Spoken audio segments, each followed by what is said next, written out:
নিশুত গ্রামের রাত। অমাবস্যার ঘন অন্ধকার যেন গ্রামের প্রতিটি কণা মুড়ে দিয়েছিল তার করাল থাবায়।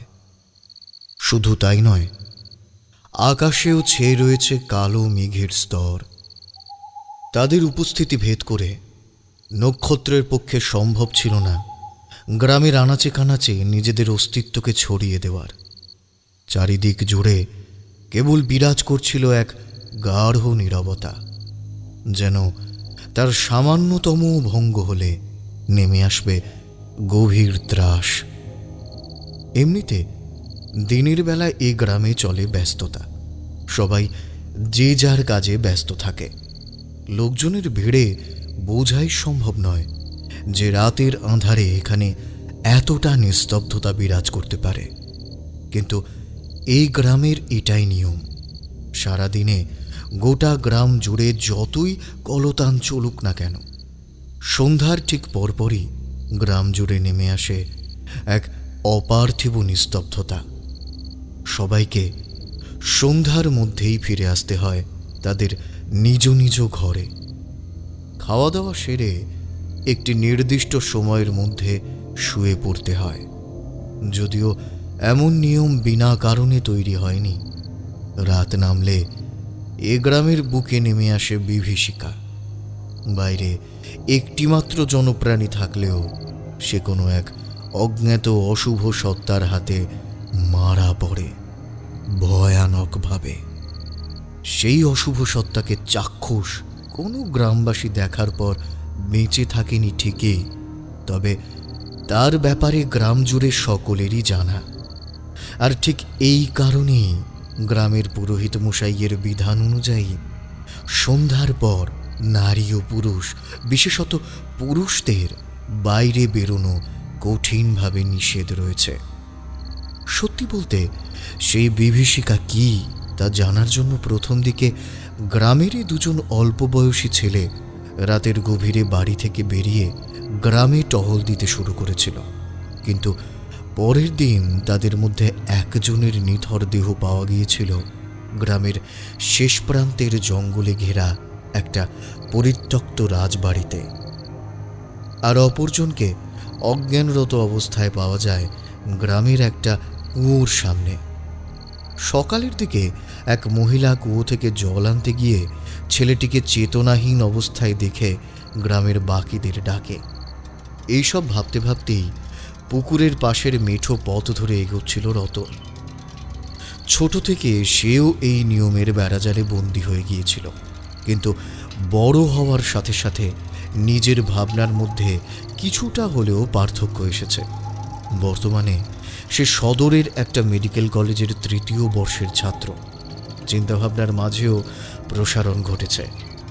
তার মতে কোনো ডাকাতের দল হয়তো রাতেই নিজেদের শিকারের খোঁজে বেরোয়, তারপর শিকার হাতে আসতেই তাকে নিজেদের জালে ফেলে তার থেকে সব কিছু ছিনতাই করে।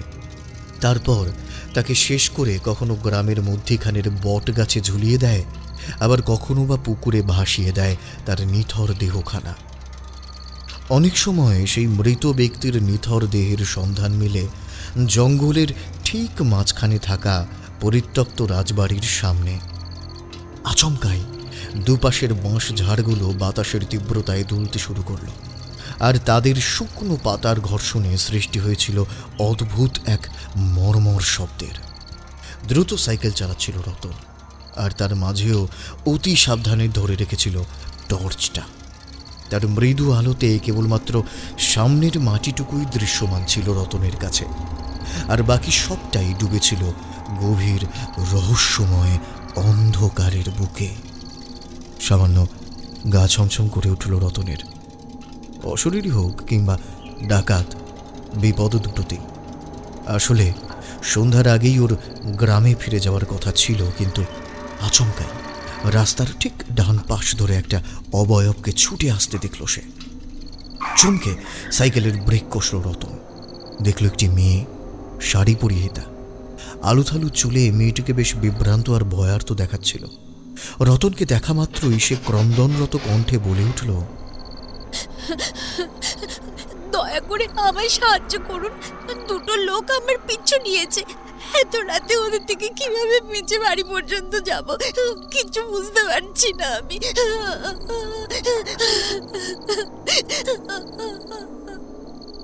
মেয়েটির অসহায় মুখ আর আতঙ্কিত দৃষ্টি দেখে কয়েক মুহূর্ত থম মেরে দাঁড়িয়ে থাকলো রতন। ঠিক ধরেছিল সে, এইসব গুণকীর্তি ওই ডাকাত দলেরই। রতন ব্যস্ত কণ্ঠে বলল, আপনি চিন্তা করবেন না, কোথায় থাকেন বলুন, আমি আপনাকে পৌঁছে দিচ্ছি। তাছাড়া নিঝুম আঁধারময় গ্রামের প্রকৃতির দিকে চেয়ে পুনরায় বলে উঠল রতন, তাছাড়া এত রাতে আপনার একা যাওয়াটা ঠিক হবে না। আমি তো প্রথম থেকেই জানতাম কোনো ডাকাতের দল রাতে বেরোয়, তারা শিকার খোঁজে। আপনি আমার সাইকেলে বসুন না, আমি আপনাকে ছেড়ে দিচ্ছি। মেয়েটির বয়স বেশি হবে না, বছর 18 কি 19। ভীত সন্ত্রস্ত দৃষ্টিতে চারপাশটা দেখে সে খানিকটা ইতস্তত করে জানালো যে যদি রতন তাকে পৌঁছে দিতে যায় তাহলে তারও দেরি হয়ে যাবে অনেক, তারও বিপদ হতে পারে।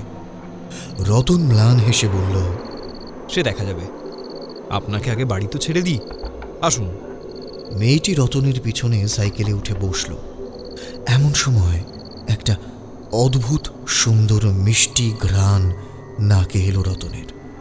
বিশেষ কিছু চিন্তা না করে রতন জিজ্ঞাসা করল, আপনি এ গাঁয়েই থাকেন বুঝি? মেয়েটি জানায় সে এ গ্রামে নয়, পাশের গ্রামে থাকে। একটু বিপাকে পড়ল রতন। নীরবতার মাঝেই আশেপাশের ঝোপঝাড় থেকে ঝিঁঝি পোকার ডাক কানে আসছিল ওর, আর অদূরের কোথাও থেকে শিয়ালের চিৎকার। এখন আবারও সেই সাইকেল ঘুরিয়ে স্টেশনের রাস্তা ধরে পাশের গ্রামে যেতে গেলে অনেকটা সময় লেগে যাবে। অথচ মেয়েটিকে তো সে নিজের ঘরেও নিয়ে যেতে পারবে না। পুরুষ মানুষ হলে অন্য কথা ছিল, কিন্তু একটা প্রাপ্তবয়স্ক যুবতীকে নিজের ঘরে নিয়ে গেলে পড়শিরা তো রতনকে প্রশ্নবাণে জর্জরিত করে তুলবে। কি করবে রতন চিন্তা করছিল। হঠাৎই মেয়েটি বলে উঠল, আপনি দ্রুত জঙ্গলের রাস্তা ধরুন, ওরা দুজন গ্রামের মুখটাতেই রয়েছে। যদি আমাদের দেখতে পায় তাহলে আর রক্ষে থাকবে না। আপনি আগে এখান থেকে চলুন, পরে অন্য ভাবনা চিন্তা করবেন। রতনেরও সেইটাই যথাযথ মনে হলো। দ্রুত সাইকেল ঘোরালো জঙ্গলের দিকে। মেয়েটির হাতে হ্যারিকেন ছিল। হ্যারিকেনের গায়ে একটা চিহ্ন দেখে একটু আশ্চর্য হলো রতন। বেশ চেনা চেনা লাগলো চিহ্নটা, তবে বেশি কিছু ভাবার সময় পেল না সে। দ্রুত সাইকেলের প্যাডেল ছোটাতে থাকলো সে, সাথে টুকটাক কথাও হচ্ছিল মেয়েটার সাথে। আমি সদরে ডাক্তারি পড়ি, পরীক্ষা চলছিল আমার, তাই একটা বন্ধুর বাড়িতে ছিলাম। রোজ ট্রেনের ঝক্কি সামলে পরীক্ষা দিতে যাওয়া একটু সমস্যার, সময় মতো পৌঁছানোরও ব্যাপার থাকে। আজ শেষ পরীক্ষা ছিল, ভেবেছিলাম তাড়াতাড়ি পৌঁছে যাব, কিন্তু কলেজ থেকে বেরোতেই না আজ অনেকটা দেরি হয়ে গেল, তাই শেষ ট্রেনে ফিরতে হলো। এই কারণে সন্ধে পেরিয়ে যাবে গায়ে পৌঁছতে পৌঁছতে, নয়তো আমি সচরাচর বিকেলের আগেই পৌঁছে যাই। আজও তো আমার বন্ধু সেখানেই থাকতে বলছিল, কিন্তু আমার কি মনে হলো কে জানে, ট্রেনে উঠে পড়লাম। কিন্তু সত্যি ভাবিনি যে আমার এতটা দেরি হয়ে যাবে। রতনের কথা শুনে মেয়েটা অবাক হয়ে জিজ্ঞাসা করল, এই গ্রামের নিয়ম জানার সত্ত্বেও এত রাতে একা বেরোতে ভয় লাগে না আপনার? রতন উদাসভাবে বলল, আর কি করব, যা হবে তা দেখা যাবে। কিন্তু আপনি এখানে কেন এসেছিলেন? আমার বাবা খুব অসুস্থ, বৈদ্যমশাইকে খুঁজতে এসেছিলাম, কিন্তু উনি যেতেই চাইলেন না। বলছিলেন সন্ধ্যার পর আর উনি বাইরে বেরোবেন না, তাই ফিরে যাচ্ছিলাম। মারাত্মক কিছু না হলে আমিও তো এত দূর আসতাম না, তাই না বলুন? একটু অন্যমনস্ক হয়ে পড়েছিল রতন। হঠাৎই সাইকেলটা ক্যাঁচ ক্যাঁচ শব্দ করে থেমে গেলে একটু বিরক্ত হলো সে। ভাবলো হয়তো চেনটা কেটেছে। সাথে সাথে ওর টর্চটাও দপদপ করে জ্বলতে জ্বলতে নিভে গেল আচম্বিতে।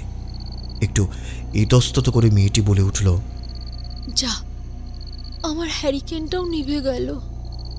ঠিক সেই মুহূর্তেই কেউ কিছু বোঝার আগেই চারপাশ জুড়ে শুরু হলো প্রবল ঝড়। সে ভয়ানক ঝড় যেন তাণ্ডব করতে শুরু করলো জঙ্গল জুড়ে। গাছগাছালিগুলো যেন প্রবল আক্রোশ ভরে দুলতে লাগলো। রতন কিছু বুঝবার আগেই মেয়েটির চারপাশ দেখতে দেখতে আতঙ্কিত গলায় বলে উঠল, এই অসময় ঝড়! রতনও বুঝতে পারল না যে সে কি করবে। তৎক্ষণাৎ মেয়েটি খানিকটা স্বস্তির নিঃশ্বাস ফেলে বলে উঠল, ওই তো, ওই বাড়িটায় আলো জ্বলছে, চলুন দেখা যাক আপনার টর্চ আর আমার হ্যারিকেনটা ঠিক হওয়ার কোনো ব্যবস্থা ওখানে আছে কিনা। চলুন। এইবার রতনের একটু অবাক লাগলো। এতদিন তো শুনতো ওই বাড়িটায় কেউ থাকে না, এমনকি কাকপক্ষীও আসে না। তাহলে ওখানে আলো জ্বলছে কেন? কোনো চোর টোর হতে পারে নাকি? ও তো 3 সপ্তাহ মতো গ্রামে আসেনি, তখনই কি কেউ থাকার জন্য এলো? রতন কিছু বোঝার আগেই মেয়েটি হ্যারিকেন হাতে সেদিকে পা বাড়ালে রতনও বাধ্য হয়ে মেয়েটির পিছু পিছু সেদিকে এগোলো। বারান্দায় কয়েক মুহূর্ত দাঁড়ালেও প্রবল ঝড়ের কারণে তারা দরজার কাছে এসে তাতে ধাক্কা দেয়। কিন্তু আশ্চর্য ব্যাপার ছিল, তাদের এক ধাক্কাতেই দরজাটা আচমনিতে খুলে গেল আপনা আপনি, যেন ওদের আগমনের জন্য আগে থেকেই খোলা ছিল দরজাটা। ধীর পায়ে এগোলো ওরা। ভেতরে প্রবেশ করতেই সেই সুঘ্রাণ আরো তীব্রভাবে এসে ঠেকল রতনের নাকে। মেয়েটি সরু ঋণঋণে কণ্ঠে চারপাশ দেখে জিজ্ঞাসা করল, কেউ আছেন? কোনো সাড়া এলো না ভেতর থেকে। ভেতরটা বেশ আলোকময়, সুন্দরভাবে সাজানো, দেখে মনেই হবে না যে এখানে বহু কাল হলো কেউ আসেনি। এইবার রতন নিশ্চিত হলো যে হতে পারে এখানে কেউ থাকবার জন্য এসেছে, কিন্তু কাউকে দেখতে পাচ্ছে না কেন রতন? এমন সময় বাইরে প্রচণ্ড জোরে বজ্রপাত ঘটতেই মেয়েটি ভয়ে শক্তভাবে জড়িয়ে ধরল রতনকে। আচমকা রতনের সারা শরীর জুড়ে খেলে গেল এক তীব্র শিহরণ। হাত কাঁপছে তার, নিঃশ্বাস প্রশ্বাস দ্রুত হচ্ছে, আর একটা উষ্ণ হলকা এসে ঠেকছিল ওর বুকের খোলা হাওয়াই শার্টের উন্মুক্ত অংশে। সে বুঝতে পারল মেয়েটিরও নিঃশ্বাস প্রশ্বাস ঘন হচ্ছে। শুধু তাই নয়, সেই তীব্র সুঘ্রাণ এইবার যেন একটু একটু করে মোহিত করে দিচ্ছিল রতনকে। কম্পিত দু হাতে সে মেয়েটির কোমর স্পর্শ করে নিজের মুখটা তার ঘন এক ঢাল কেশ রাশিতে ডুবিয়ে সুঘ্রাণ নিতে লাগলো আশ্লেষে। হঠাৎই বাইরে কান ফাটা শব্দে একটা বজ্রপাত ঘটতেই বাড়ির ভেতরে জ্বলতে থাকা হ্যারিকেনের আলোগুলো নিভে গেল আচমকাই। কিন্তু আশ্চর্যজনকভাবে বৈঠকখানার এক পাশে মেয়েটির রাখা হ্যারিকেনটা জ্বলতে লাগলো দপদপ করে।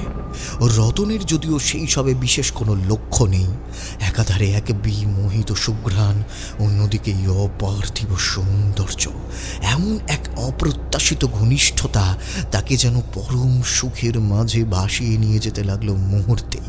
তবে আচমকাই সেই সুন্দর সৌরভ মুহূর্তে উধাও হতেই রতনের নাকে এসে ঝাপটা দিল এক বমনেদ্রকপূর্ণ বিভৎস রক্ত মাংস পচা আষ্টে দুর্গন্ধ। ঘোর কাটল রতনের, বুঝতে পারল না সে কোথায় আছে, এমনকি একটু আগেরও কোনো কথা তার মনে পড়ছিল না। ঠিক সেই সময় সারা বাড়ি জুড়ে এক নারী কণ্ঠের বিভৎস অট্টহাসিতে গায়ে কাঁটা দিয়ে উঠল রতনের। দেখল ওর ঠিক পাশে এসে দাঁড়িয়েছে লাল শাড়ি পরিহিতা এক বিভৎস গায়ে অবয়বের নারী। ভয়ানক তার চেহারা, ফ্যাকাশে শরীরের জায়গায় জায়গায় শুকনো রক্ত জমাট বেঁধে রয়েছে, সেই সাথে পচনও ধরেছে সেই স্থানে। এমনকি ছোট ছোট সাদা লিকলিকে পোকার ঝাঁকও চোখে পড়ল সেখানে। যদিও হ্যারিকেনের ক্ষীণ কম্পমান আলোয় সামনের দৃশ্য স্পষ্ট বোঝা না গেলেও এইটুকু বোধগম্য হলো যে এ নারী কোনো সাধারণ নারী নয়, এ তো অন্য কিছু। রতনের নিঃশ্বাস বন্ধ হয়ে আসার উপক্রম হলো। সে কিছুতেই মনে করতে পারছিল না যে এখানে এই পরিত্যক্ত বাড়িতে সে কিভাবে এলো। কেবল স্থির দৃষ্টিতে দেখছিল পাশের দণ্ডায়মান নারীটিকে। দীর্ঘাকার জট ধরা কেশ রাশি দ্বারা মুখের সামনেটা আড়াল করা, ফ্যাকাশে পচন ধরা হাতের আঙুলে বেরিয়ে রয়েছে কালচে তীক্ষ্ণ নখ। বুকের ভেতরটা ধক করে উঠল রতনের। সারা শরীর বেয়ে ওর খেলে গেল হিম শীতল স্রোতের ধারা। সর্বশক্তি সঞ্চয় করে কোনো ক্রমে সে জিজ্ঞাসা করে বসল, কে আপনি? তড়িৎ গতিতে সেই বিভীষিকা রতনের দিকে তাকালো। সে ভয় আর আতঙ্কে পিছিয়ে গেল কয়েক পা। এমন ভয়ানক মুখ সে আগে কখনো দেখেনি। সেই ভয়াল প্রতিমূর্তির মুখে কোনো চোখ নেই, কেবল তার জায়গায় কালো কুটোরে জলজল করছিল এক রাস পৈশাচিকতা। শুধু তাই নয়, ওই বিভীষিকার ঠোঁটহীন সেই স্থানে ছিল তীক্ষ্ণ ধারালো দাঁতের সারি। ধীর পায়ে রতনের দিকে এগিয়ে আসছিল সেই ভয়াল চেহারার নারী। নিজেকে কোনো ক্রমে সামলে দৌড়ে পালাতে লাগলো রতন, কিন্তু আচমকা ওর ঠিক সামনে এসে উপস্থিত হলো সেই পৈশাচিক অবয়ব। পিছন ফিরতেই দেখলো সেখানে ওর ঠায় দাঁড়িয়ে আছে, ভয়ানকভাবে হাসছে সেই প্রতিমূর্তি। রতন বুঝতে পারল প্রচলিত সেই বিভীষিকার ফাঁদে পা দিয়ে ফেলেছে সে। সম্ভবত বিভ্রান্ত হয়েই এখানে চলে আসা তার, কিন্তু কিভাবে তার মনে করতে পারল না রতন। বাড়ির ভেতরেও যেন আচমকা ঝড় উঠল, সেই সাথে শুরু হলো পৈশাচিক হাসির চিৎকার। সেই প্রবল পৈশাচিক অট্টহাসি আর সহ্য করতে না পেরে দু হাতে কান চেপে কাঁপতে কাঁপতে ওখানেই বসে পড়ল রতন। মনে মনে ইষ্ট দেবতার নাম জপার কথা ভাবল, কিন্তু পারল না। তখনই সেই বিভীষিকা একদম মুখের সামনে এসে নিজের জলজলে হলদেটে মণিহীন দৃষ্টি রতনের ওপর স্থির করে তার ঠোঁটহীন ধারালো দাঁতগুলো বের করল। তারপর চোখের নিমেষে সেগুলো গেঁথে দিল রতনের একটা কাঁধে। এরপর সে এক হাতের তীক্ষ্ণ কালচে বিশাল আকার নখগুলো রতনের বাম চোখে ঢুকিয়ে খুবলে বের করে আনল চোখের মণি সমেত মাংসের দলা। কান ফাটা আর্তচিৎকার করে কেঁপে উঠল রতন, কিন্তু নড়াচড়া করার ক্ষমতা হারিয়ে ফেলল। ইতিমধ্যেই সেই বিভীষিকা ওর কাঁধে নিজের ধারালো দাঁত বসিয়ে যে একদলা মাংস খুবলে তুলেছিল তা খেতে শুরু করেছে। রক্তে ভেসে যাচ্ছে ওর শরীর। একটা চোখের রক্তাক্ত কোটর থেকে ঝুলতে লেগেছিল কিছু মাংস দলা। অপর চোখ তখনও সাক্ষী হতে লাগলো এক ভয়ানক পরিস্থিতির।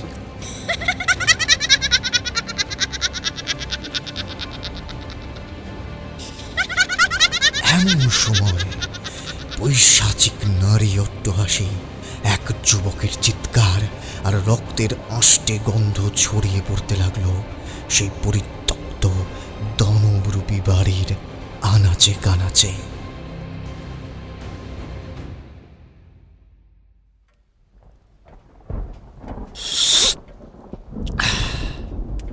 সুরুত করে চায়ে চুমুক দিয়ে একটা আরামদায়ক স্বস্তির নিঃশ্বাস ফেলে কিশোরী বলল,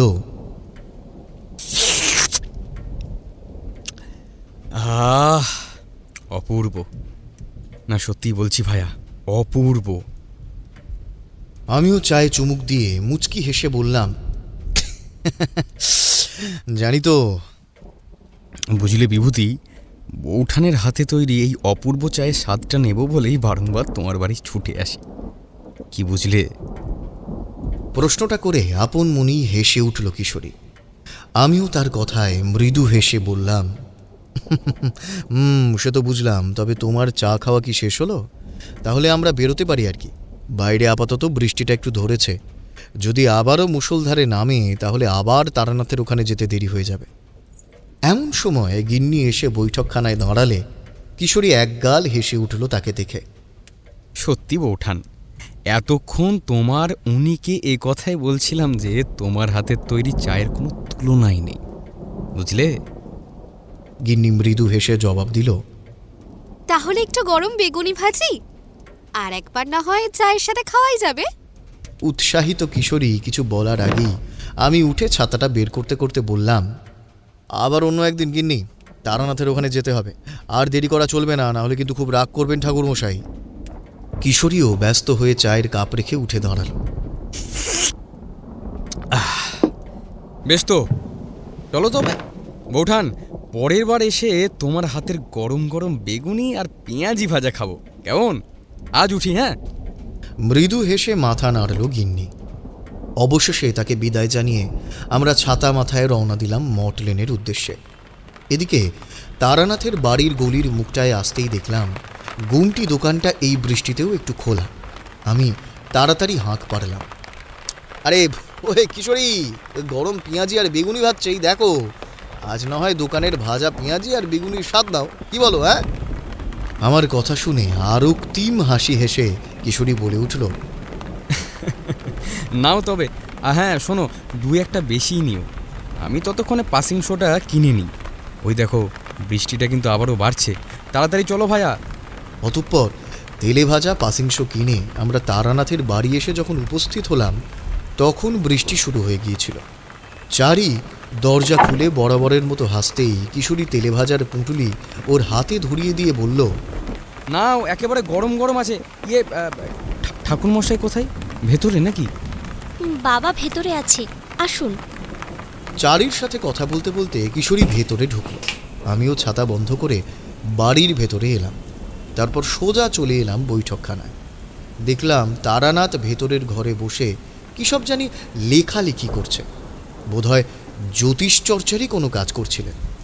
সেদিকে চেয়ে চারি বলল, আপনারা ভেতরে যান, আমি মুড়ি আর চায়ের সাথেই গরম তেলে ভাজাগুলো নিয়ে আসছি। আমরা মাথা নাড়তেই কিশোরী বলে উঠল, একটু চা হলেও মন্দ হয় না। মৃদু হেসে চারি ভেতরে চলে গেল। আমরাও ধীর পায়ে প্রবেশ করলাম তারানাথের ঘরে। হাতের কাজ থামিয়ে তিনি বলে উঠলেন, কি হে, অনেকদিন পর যে মুখ হয়েছ দেখছি। তারানাথের ঠিক উল্টো দিকের মাদুরে বসে কিশোরী বলল, তেমন কিছু নয়, ওই মানে একটু অফিসে কাজের চাপ ছিল ঠাকুরমশাই। আমিও কিশোরীর পাশে এসে বসলাম। আমাকে দেখে তারানাথ বললেন, কি বিভূতি তোমারও? আমি কোনো উত্তর দিলাম না, কেবল হাসলাম। ইতিমধ্যেই চারি এসে মুড়ি আর গরম গরম তেলে ভাজা দিয়ে গেল। তারানাথের হাতে পাসিংশ দিয়ে কিশোরী জিজ্ঞাসা করল, জরুরি কাজ করছিলেন বুঝি? তেমন কিছু না, ওই এক মক্কেলের ঠিকুজি কুষ্টি তৈরি করছিলাম। লোকটা কটা দিন ধরে বড্ড সমস্যায় আছে আসলে। কিশোরী মাথা নেড়ে বলল, ও। আমি গরম তেলে ভাজায় কামড় বসিয়ে জিজ্ঞাসা করলাম, কিরকম সমস্যা ঠাকুরমশাই? একটা দীর্ঘশ্বাস ফেলে তারানাথ বললেন,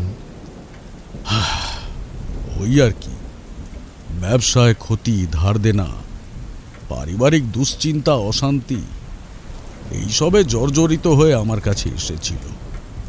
তারানাথের বিষণ্ণ মুখ দেখে আমরা বুঝলাম তিনি সত্যি সত্যি বিষয়টা নিয়ে বেশ চিন্তিত। কিশোরী কিছু একটা ভেবে পুনরায় সামনে রাখা পাসিংশ থেকে একটা সিগারেট বের করে এগিয়ে দিল তারানাথের দিকে। নিন, আপনাকে এভাবে চুপচাপ বসে থাকতে দেখতে একদমই ভালো লাগে না আমাদের। তার চেয়ে বরং একটা ভালো কোনো ঘটনা শোনান তো দেখি। তারানাথ উজ্জ্বল মুখে একটা সিগারেট বের করে ধরাতে ধরাতে বললেন,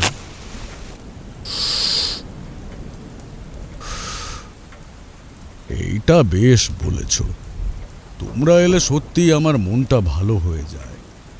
তবে আজ ওই ভদ্রলোক যাওয়ার পর থেকেই একটা ঘটনার কথা, একটা ভয়ঙ্কর অভিজ্ঞতার কথা হঠাৎই মনে পড়ে যায় আমার। আমি কিঞ্চিত বিস্মিত হয়ে জিজ্ঞাসা করলাম, কিরকম ঘটনা ঠাকুরমশাই? কিশোরীও ততোধিক উৎসাহিত। হ্যাঁ হ্যাঁ হ্যাঁ, বলুন ঠাকুরমশাই, আজ সেই ঘটনার বর্ণনায় না হয় শোনা যাক। আপনার মুখের গম্ভীর অভিব্যক্তি স্পষ্ট করছে যে ঘটনাও বেশ গম্ভীরই। শুধু গম্ভীরই নয়, ভয়ানকও বটে। ঠাকুরমশাই ধীর কণ্ঠে কথাটা বলতেই আমি আর কিশোরী একে অপরের দিকে মুখ চাওয়াচাই করলাম বার কত। তারপর বিস্ময়কর দৃষ্টিতে চেয়ে রইলাম ওনার দিকে। নতুন কিছু শোনার আকাঙ্ক্ষা যেন আমাদের হৃদয়কেও ব্যাকুল করে তুলেছিল। অতঃপর সিগারেটের ধোঁয়া ছেড়ে সেই ঘটনার কথা বলতে শুরু করলেন ঠাকুরমশাই। ঘটনাটা নয় নয় করে তাও বহু বছর আগেকার হবে। তখন আমি সাধনার কাজে সম্পূর্ণভাবে নিমগ্ন।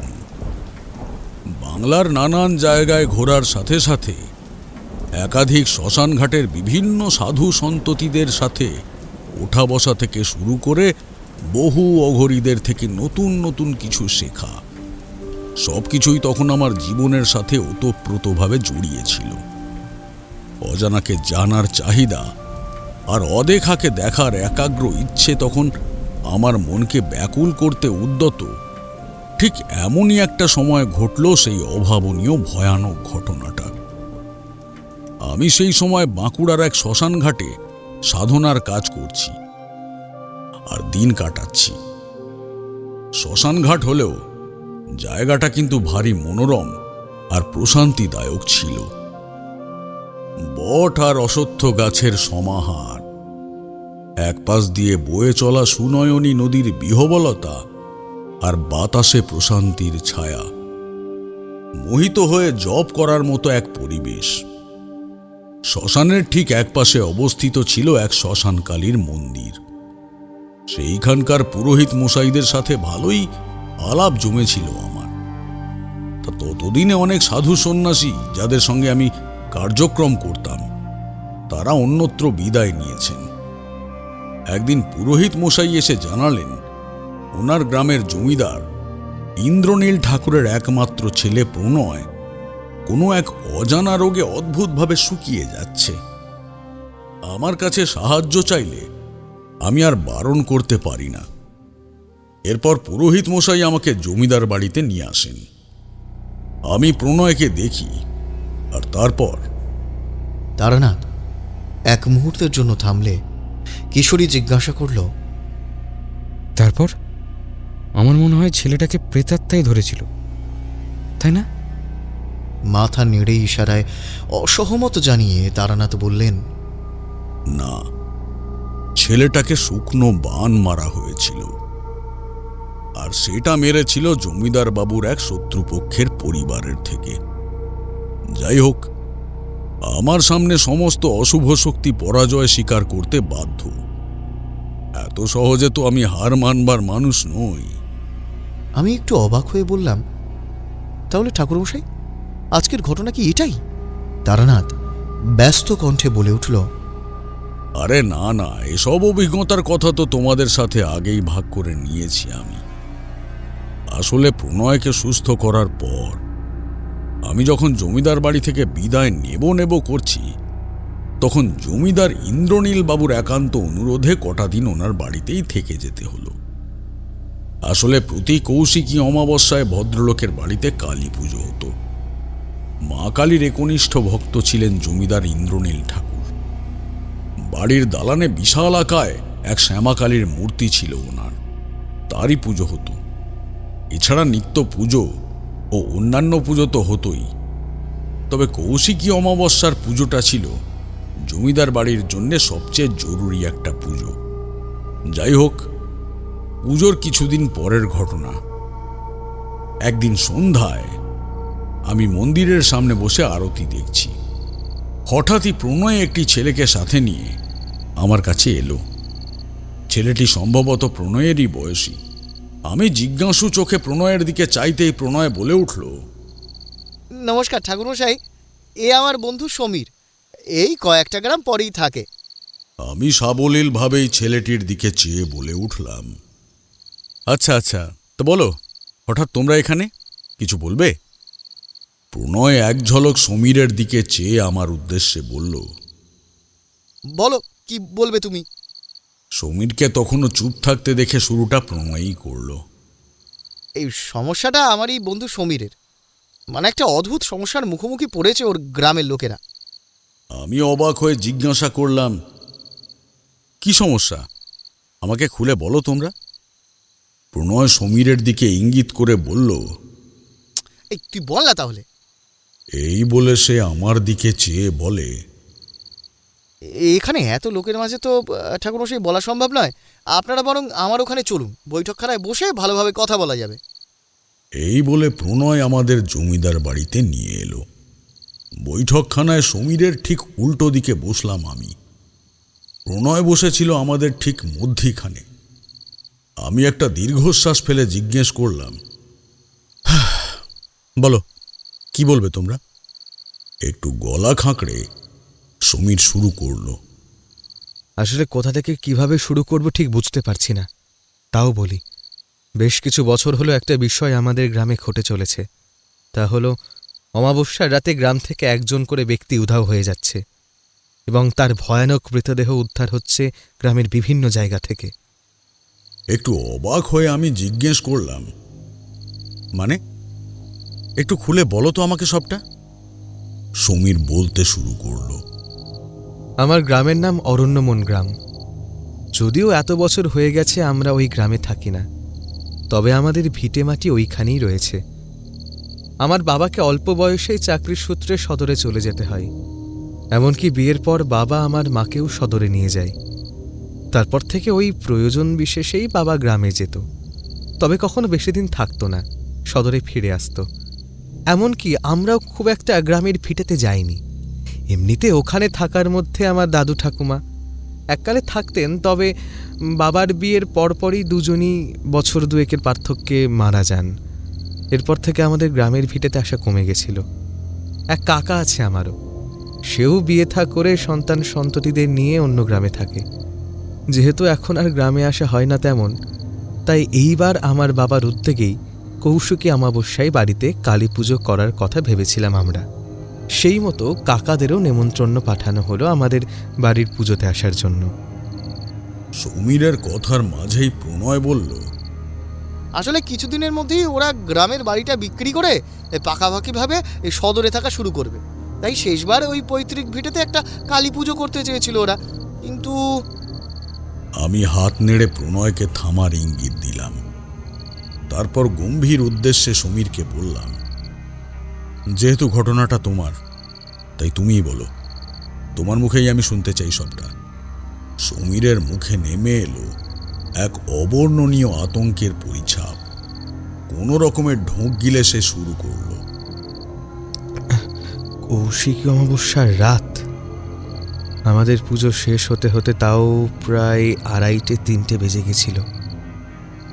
সেই সময় হাতের কাজ সেরে আমরা সবে শুয়েছি। হঠাৎ ঘুম ভাঙতেই দেখি আমার খুড়তুতো ভাই সমু আমার পাশে নেই। অনেকদিন পর দেখা হয়েছিল বলে আমরা দুই ভাই একসাথে শুয়েছিলাম। অন্য ঘরে খুড়তুতো বোন, মা ও কাকি শোয়, আর উঠোনে আমার বাবা কাকারা। সব ঠিকই চলছিল, কিন্তু মাঝরাতে আমার ভাইকে পাশে দেখতে না পেয়ে আমি একটু অবাকই হই। তবে ভাবলাম হয়তো বিশেষ কাজে গেছে, ফিরে আসবে। কিন্তু অনেকটা সময় অতিবাহিত হলো। তন্দ্রা আমার কাটার পর যখন দেখলাম সে ফেরেনি, তখন একটু সন্দেহ জাগে আমার মনে। আমি উঠে বাড়ির এদিকে ওদিকে খুঁজতে শুরু করি, কিন্তু কোথাও পাই না। ঠিক সেই মুহূর্তে আমার খেয়াল পড়ে সদর দরজার দিকে। সেটা হাট করে খোলা দেখতেই আমার বুকের মাঝে কেমন একটা শিহরণ খেলে গেল। তাৎক্ষণিক আমি দ্রুত সবাইকে ডেকে তুলি। এরপর বাবা কাকাকে নিয়ে বেরিয়ে যাই সমুকে খোঁজার উদ্দেশ্যে। কিন্তু অদ্ভুত বিষয়, এত খোঁজার সত্ত্বেও কোনোভাবেই ওর খোঁজ পাই না আমরা।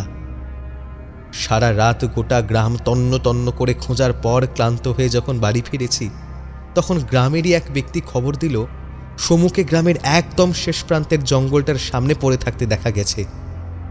আমরা তখন যেতে যেতে ততক্ষণে বেশ কিছু লোক জড়ো হয়।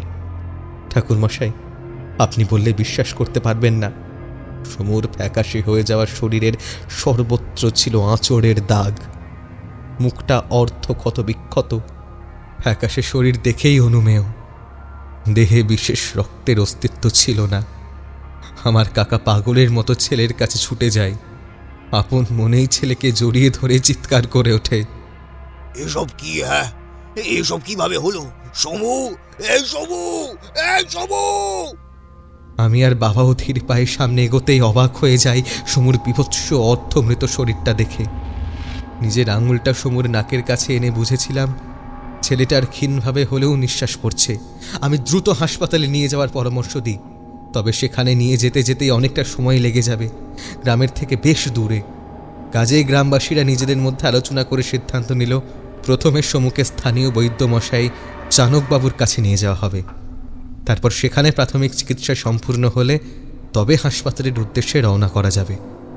আমি তো প্রথমে কিছুই বুঝতে পারছিলাম না কি হচ্ছে না হচ্ছে। সমুর অবস্থা দেখে ভয় হচ্ছিল, ছেলেটা আদৌ বাঁচবে কিনা।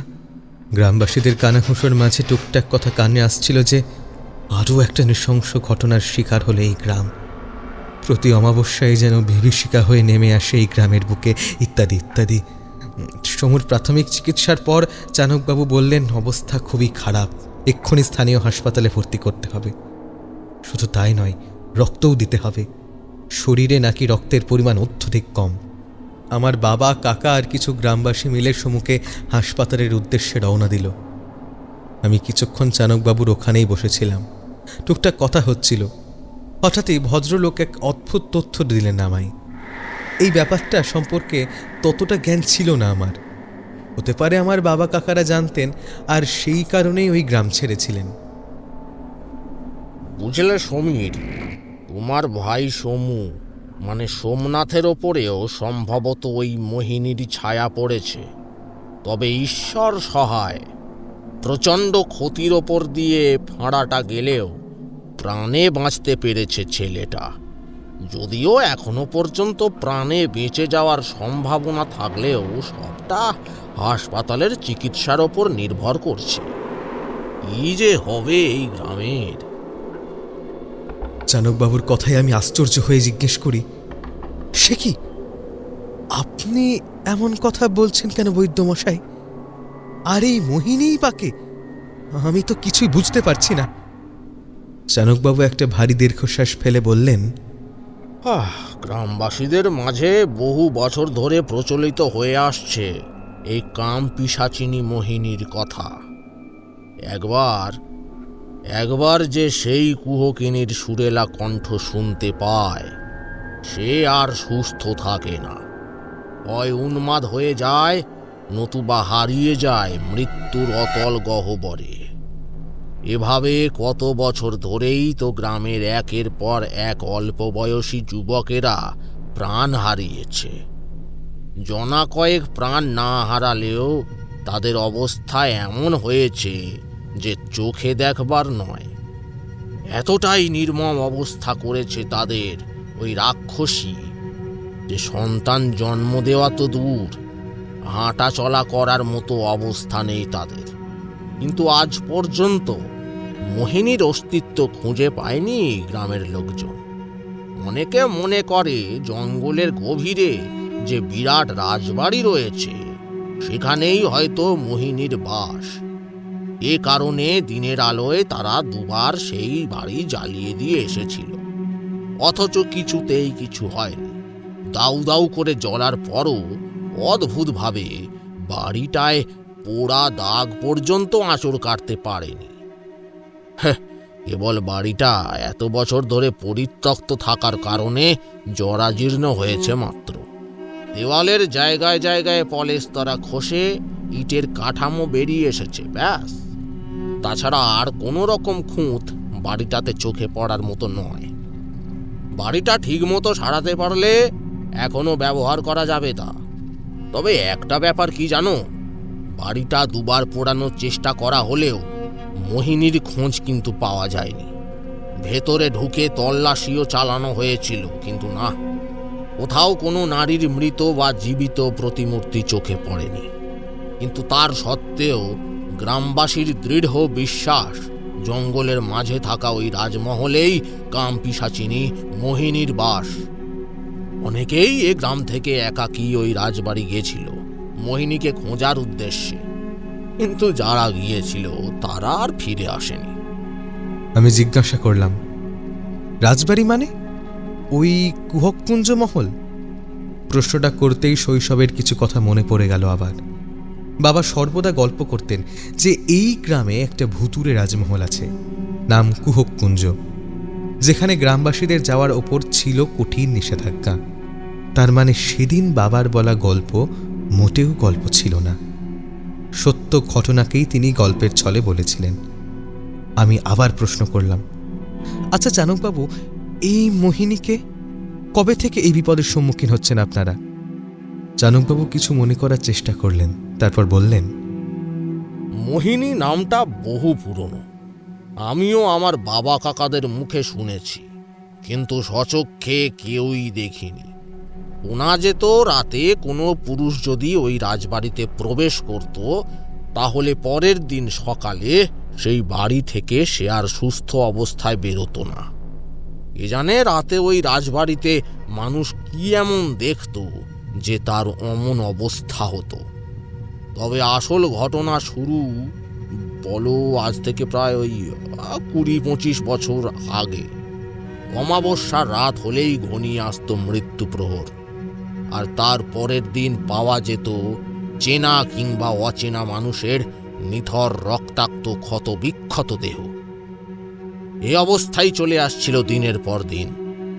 শুনেছিলাম মোহিনীর অভিশাপের কারণে রাজপরিবার নতুন বাড়িতে চলে আসার পর পঞ্চমুণ্ডির আশ্রম থেকে এক তান্ত্রিক ডেকে নাকি কুহককুঞ্জের প্রধান দরজায় বিশাল আকার একটি তালা আর কিছু মন্ত্রপুত ধাগা বেঁধে দেওয়া হয়। এমন বিধান দেওয়া হয় জঙ্গলের ভেতরের সেই রাজবাড়ির দিকে যাতে কেউ না যায়। ঘটনাটা কেবল আমাদের গ্রামেই নয়, আমাদের গ্রামের আশেপাশের গ্রামেও সমানভাবে প্রচলিত এবং প্রযোজ্যও ছিল। ধীরে ধীরে রাজবাড়িটা এড়িয়ে চলার জন্য জঙ্গলের রাস্তা দিয়েও লোকজনের চলাফেরা বন্ধ হলো। এক সময় ঘন গাছগাছালি ঘেরা বাগানটা ধীরে ধীরে আরও গাছগাছালি জন্মানোর কারণে পরিত্যক্ত জঙ্গল হিসেবেই পড়ে থাকলো গ্রামের এক কোণায়। আমি চাণকবাবুকে জিজ্ঞেস করলাম, আচ্ছা, তার মানে আগেও ওখানে পিশাচিনীকে দেখা গেছে, তাকে দেখেই কি মানুষ উন্মাদ হয়ে পড়েছিল? চাণকবাবু বললেন, কিছুদিনের মাথায় হয় তারা আত্মহত্যা করেছিল, নয়তো হৃদরোগে মৃত্যু ঘটেছিল তাদের। যারা রাতের গভীরে ওই রাজবাড়িতে ঢুকেছিল শুধুমাত্র ওই বাড়িতে প্রচলিত একটি নাম মোহিনীকে দেখার উদ্দেশ্যে। শোনা যায় মোহিনী অপার্থিব সুন্দরী একটি যুবতী নারী। তার রূপের ছটা যে কোনো পুরুষকে মোহিত করতে যথেষ্ট, আর সেই রূপ দ্বারাই অমাবস্যার গভীর রাতে সে শিকার করে চলেছে একের পর এক পুরুষদের। আজও আজও আজও পথ চলতি এমন বহু ব্যক্তি যারা অমাবস্যার রাতে দ্রুত স্টেশন পৌঁছানোর জন্য জঙ্গলের পথ ধরেছিল, তাদের একজনও বাঁচেনি। সকালে তাদের মৃতদেহ পাওয়া যায় গ্রামের বিশাল পুকুরের পাড়ে কিংবা জঙ্গলের মুখে। মোহিনী কে, তার পরিচয় কি, আমরা কেউ কিছু জানি না ঠিকই, তবে গ্রামের পুরোহিত মশাইয়ের কাছে শুনেছিলাম এই মোহিনী রাজবাড়িরই এক সদস্যা ছিলেন, যাকে কোনো এক গর্হিত অপরাধের কারণে জীবন্ত পুড়িয়ে মারা হয়েছিল। যেদিন তাকে গোটা গ্রামের মাঝে পোড়ানো হয়েছিল সেদিন সে অভিশাপ দিয়েছিল যে তার রূপের জালে মোহিত করে এক এক করে সে শিকার করবে এই গ্রামের পুরুষদের, তারপর তাদের নৃশংসভাবে হত্যা করে হৃৎপিণ্ড ছিঁড়ে খাবে সে। সেদিনের ওই ভয়ানক অভিশাপ শুনে গ্রামের প্রতিটা মানুষ, এমনকি রাজামশাই পর্যন্ত কেঁপে উঠেছিলেন। বাধ্য হয়ে রাজবাড়ির সদস্যরা রাজা তিলকনাথের পরামর্শে ওই রাজবাড়ি পরিত্যাগ করে চলে এসেছিল গ্রামের ভেতরে। সেখানে তাদের আরও একটি বিশাল বাড়ি ছিল। সেই দুর্ঘটনার পর থেকে তারা সেখানেই থাকতে শুরু করলো। আগে যে রাজবাড়ির চারিপাশে বিশাল বাগান ছিল, ধীরে ধীরে সেই বাগান পরিত্যক্ত জলা জঙ্গলে পরিণত হতে লাগলো এবং বর্ধিত হতে লাগলো ক্রমান্বয়ে। বর্তমানে ওই জঙ্গলের বিস্তৃতি কত দূর ছড়িয়েছে আর কতটা গভীর তা দেখতেই পেয়েছ। তবে ওই ভয়ানক ঘটনার পর দীর্ঘদিন কিন্তু কিছু হয়নি, না কোনো মৃত্যু, না কিছু। কালের নিয়মে রাজবাড়ির সদস্যদের মধ্যে কিঞ্চিত পরিবর্তন ঘটে এবং তারা জমিদারি শুরু করে। আমাদের গ্রামের বর্তমান জমিদার অলোকনাথ বাবু তো ওই রাজবংশেরই বংশধর। এখানে ওনার স্ত্রী ছাড়া ভাই আর ভাইয়ের বউ থাকেন। ভদ্রলোকের এক পুত্র রয়েছে, সে অবশ্য স্ত্রী নিয়ে বিলেতে থাকে। জমিদার অলোকনাথ বাবু আপাতত অসুস্থতার কারণে শয্যাশায়ী। বয়সও হয়েছে, তবে ওনার ব্যবসা জমি জমা সব ওনার দ্বিতীয় স্ত্রী রম্ভা দেবী সামলান। আমি আশ্চর্য হয়ে জিজ্ঞেস করলাম, দ্বিতীয় স্ত্রী মানে? ওনার প্রথম স্ত্রীর কি হয়েছিল? চাণকবাবু বললেন, এমনিতেই জমিদার বাবুর ঘরে দীর্ঘদিন পর সন্তান আসে, তারপরও ওনার প্রথম স্ত্রী সন্তান জন্ম দেওয়ার পরই মারা যান। এর কয়েক বছরের মাথায় জমিদার বাবু রম্ভা দেবীকে বিবাহ করেন। মহিলা যেমন বিচক্ষণ তেমনই শালীন। কেবল বাইরে বেরোলেই নয়, ঘরের মধ্যেও বুক পর্যন্ত ঘোমটা টেনে কাজ করেন। আজ পর্যন্ত এ গ্রামের কেউ রম্ভা দেবীর মুখ দেখতে পায়নি। এমনকি হাত পা সবটাই দামি রেশমের কাপড়ে মোড়া থাকে। শরীরের সর্বত্র চকচক করছে স্বর্ণালঙ্কার। কেবল তার গলা শোনা গেছে আজ অব্দি, অত্যন্ত মিষ্টি এবং সুমধুর। একবার রম্ভা দেবী ভেবেছিলেন জঙ্গল কেটে পরিষ্কার করে ওই রাজবাড়িকে পুনরায় বসবাসযোগ্য করে তোলার জন্য। কিন্তু তার আগেই একদিন গ্রামের ছেলে মাধবকে ভোরের আলোয় জঙ্গলের মুখে পড়ে থাকতে দেখে এক গোয়ালা। জ্ঞান ফিরলে উন্মাদের মতো করত মাধব, আর খালি বলতো, মোহিনী মোহিনী মোহিনী। সে মোহিনীকে দেখেছে ওই বাড়িতে। মোহিনী ফিরে এসেছে। ওকে নিজের রূপে বশ করে প্রথমে ওর সাথে সম্ভোগ করে, আর তারপরে শেষ করে দিতে চায়। কিন্তু ইষ্টদেবতার প্রাণপণ স্মরণ আর ব্রাহ্মণের ছেলে হওয়ার কারণেই বোধহয় সে সেই যাত্রায় বেঁচে গেছিল। তবে শেষ রক্ষা আর হলো কোথায়? দিনরাত ভ্রমে থাকতো যে সে মোহিনীকে দেখতে পাচ্ছে। তার হাসি, কথা তার নাকি কানে বাজতো। তারপর প্রথমে উন্মাদ হলো সে, এবং শেষে আত্মহত্যা করতে বাধ্য হলো। এভাবেই জঙ্গল পথে যাওয়ার সময় আরও অনেকেই নাকি ওই বাড়িতে মোহিনীর কণ্ঠস্বর আর নূপুরের শব্দ পেয়েছে। তাই গ্রামের মুরব্বীরা আলোচনা করে সিদ্ধান্ত নেন ওই জঙ্গলের পথ এরপর থেকে পুরোপুরি এড়ানোর জন্য। এক তান্ত্রিক ডেকে আরও একবার ওই বাড়ির মুখদরজা পুজো পাঠ করে বন্ধ করে দেওয়া হয় চিরকালের জন্য। আমি কয়েক মুহূর্ত চুপ থাকলাম। তারপর আশ্চর্য হয়ে জিজ্ঞেস করলাম, ওই দরজা কে খুলেছিল? মাধব? হ্যাঁ, সে নাকি হাসপাতালে কাজ করত। রাতে জঙ্গলের পথ দিয়ে গ্রামে ফিরছিল, আর তখনই মোহিনীর শিকার হয় সে। তার সুরেলা কণ্ঠ আর সৌন্দর্য দেখে মাধব হয়তো বশীভূত হয়ে পড়ে, আর তারপরে সেই রাজবাড়িতে নিয়ে গিয়েই তাকে। আচ্ছা, তার মানে এই মোহিনী অমাবস্যার রাতেই তার শিকার খোঁজে। কিন্তু এমনটা কেন? জানি না, তবে মোহিনীর ডাক হলো কুহকিনীর ডাক। যদি গ্রামের পথে সে তার শিকার খুঁজে না পায়, তবে তার লক্ষ্য হয় গ্রামের প্রতিটা ঘর। তার সুরেলা কণ্ঠের গান যে পুরুষের কানে যাবে, সে তন্দ্রাচ্ছন্ন হোক কিংবা জাগ্রত, মোহিত বশীভূত হয়ে ছুটে যাবে মোহিনীর কাছে। কোনো রকম হিতাহিত জ্ঞান থাকে না তাদের। প্রথমে মোহিনী তাদের সাথে সম্ভোগ করে, আর তারপর নৃশংসভাবে হত্যা করে তাদের। তাই গ্রামবাসী ওই পিশাচিনীর নাম কাম পিশাচিনী রেখেছে। চানকবাবু থামলেন। বুঝতে পারলাম তিনি একটু পরিশ্রান্ত। আমি শেষ প্রশ্ন হিসেবে জিজ্ঞেস করলাম, আচ্ছা, ওই তান্ত্রিক বাড়িটা বেঁধে দেওয়ার পরও কি দুর্ঘটনা ঘটেছিল? একটু মনে করার চেষ্টা করলেন। আচম্বিত কিছু মনে করতে পেরে তিনি বললেন, প্রথম কিছু বছর আর সেরকম কিছু ঘটেনি। জঙ্গলের দিকে যাওয়া কঠিনভাবে নিষেধ ছিল। গ্রামবাসীরাও সতর্কতা অবলম্বন করত। সন্ধ্যার পর ইষ্টদেবতার নাম জপ করতে হতো প্রতিদিন। কিন্তু এরপর আবারও শুরু হলো মোহিনীর উপদ্রব। প্রতি বছর পুরোহিত মশাই লক্ষ্য করেছেন নির্দিষ্ট কিছু অমাবস্যায় পূর্ণ মাত্রায় জেগে ওঠে ওই কাম পিশাচিনী আর হত্যা করে পুরুষদের। এ যাবৎ অনেক মানুষের প্রাণ নিয়েছে সে। চানকবাবু থামলেন। আমার মনের মাঝে উথাল পাথাল শুরু হলো। এই কাম পিশাচিনীর সম্পর্কে জানার আগ্রহ আরও বেড়ে গেল আমার। চানকবাবুর বাড়ি থেকে বেরিয়ে সোজা হাসপাতালে গেলাম সমুকে দেখতে। ডাক্তারবাবুরা জানান ছেলেটা গভীর অচেতন অবস্থায় চলে গেছে। সেখান থেকে একমাত্র ঈশ্বর চাইলেই ফিরে আসতে পারবে। শুধু আমার নয়, বাবা আর কাকার পক্ষেও এই কথা মেনে নেওয়া সম্ভব ছিল না। সমুকে বাড়ি নিয়ে আসা হলো। 2-1 দিন পৈতৃক ভিটেতে থাকার পর অবশেষে সমুকে নিয়ে যাওয়া হলো তার গ্রামে। আসলে ওই মৃত্যুপুরীর সমান গ্রামে কাকা বেশি দিন আর থাকতে চাইল না। সপরিবারে ফিরে গেল নিজের গ্রামে।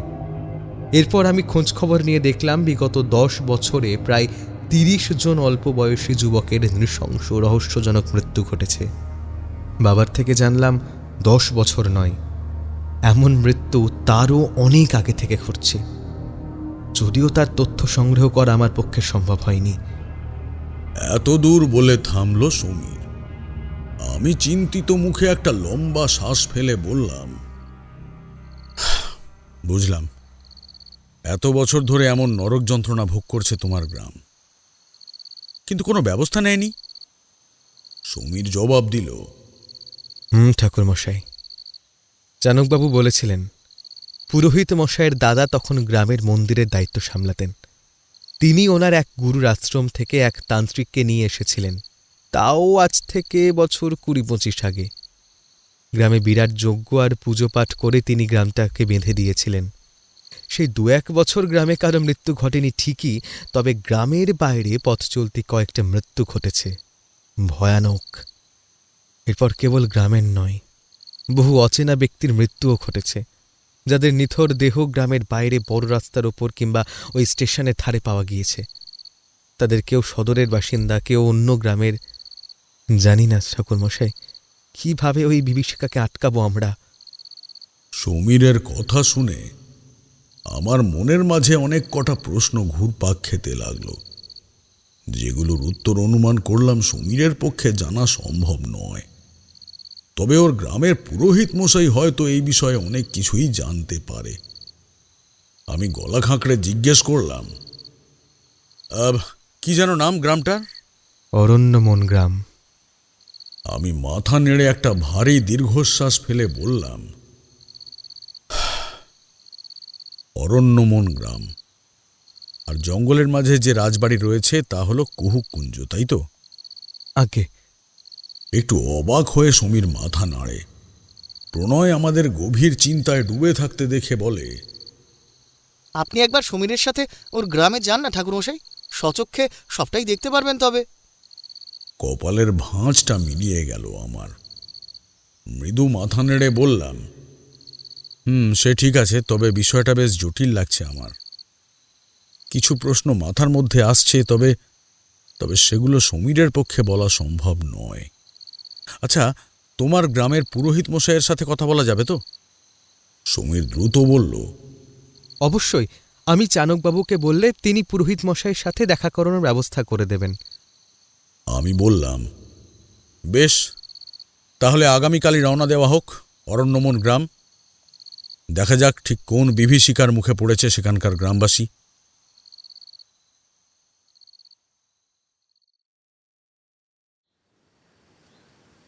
পরের দিন ভোর ভোরই আমরা রওনা দিলাম অরণ্যমন গ্রামের উদ্দেশ্যে। সবুজ প্রকৃতির অপরূপ সৌন্দর্যে ভরপুর ছিল গ্রামটা। সবকিছু যেন ছবির মতো। তবে গ্রামে পা রাখতেই একটা অদ্ভুত শীতলতা অনুভব করলাম আমি, যার পর নাই অস্বস্তি বোধ হলো আমার। বুঝতে পারলাম না এমন অস্বস্তি ঠিক কেন হচ্ছিল। তবে ভয়ানক কিছু যে এই গ্রামে প্রবেশ করতে আমাকে বাধা দিচ্ছিল তা আমি বেশ বুঝতে পারছিলাম। যাই হোক, সমীরদের ভিটে যখন এসে পৌঁছালাম তখন দিনের আলো প্রায় ফুরিয়ে এসেছে। ওর মা রীনা দেবী আমাকে দেখা মাত্রই সাদরে অভ্যর্থনা জানালেন। আসুন ঠাকুরমশাই, আসুন আসুন। আমি ধীর পায়ে ভেতরে প্রবেশ করলাম। সমীর দ্রুত একটা বেতের মোড়া টেনে নিয়ে এলো আমার সামনে। মৃদু হেসে বলল, বসুন। আমি বসলাম। আমার ঠিক সামনে মাদুর পেতে সেখানে বসল সমীর। ইতিমধ্যেই ওর বাবাও এসে হাজির হলেন। নমস্কার ঠাকুরমশাই। প্রণয়ের বাড়ি থেকে একজন কাল সন্ধ্যায় খবর নিয়ে এসেছিল যে আপনারা আসছেন। কথাটা বলতে বলতেই ভদ্রলোক ছেলের পাশে মাদুরে বসলেন। আমি জিজ্ঞেস করলাম, সমীরের থেকে তো সবটা শুনেছি, তবে আমার আরও অনেক কিছু জানার প্রয়োজন আছে। আচ্ছা, এই গ্রামে এমন কেউ কি আছে যে এখানকার অতীতের ঘটনা জানেন? সমীরের বাবা কয়েক মুহূর্ত চিন্তা করে বললেন, আপনি একবার পুরোহিত নারায়ণ চাটুর্যের সাথে কথা কইতে পারেন। বৃদ্ধ বহু পুরনো এ গাঁয়ে। এককালে ওনার বাবা গাঁয়ের মন্দির সামলাতেন। শুধু তাই নয়, ওনার পূর্বপুরুষ রাজবংশের কুলপুরোহিত ছিলেন। তাই তিনি অনেক কিছুই জানেন এই গাঁ সম্পর্কে।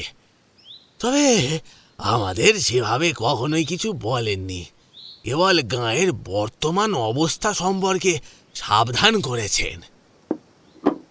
ইতিমধ্যেই সমীরের মা আমাদের জন্য চা আর চপ মুড়ি নিয়ে এলেন। ক্লান্ত হয়ে গেছেন নিশ্চয়ই, সেই কোন ভোরে বেরিয়েছেন। নিন, সামান্য কিছু খেয়ে নিন। আমি আর কথা বাড়ালাম না।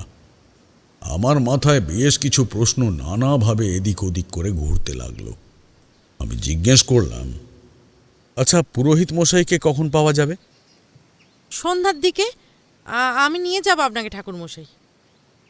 দুপুরের খাওয়া সেরে হাত মুখ ধুয়ে একটু নিজের ঘরে বিশ্রাম নিচ্ছিলাম আমি। হঠাৎ আমার কানের কাছে একটা ফিস ফিস কণ্ঠ এলো আচম্বিতে। সাবধান।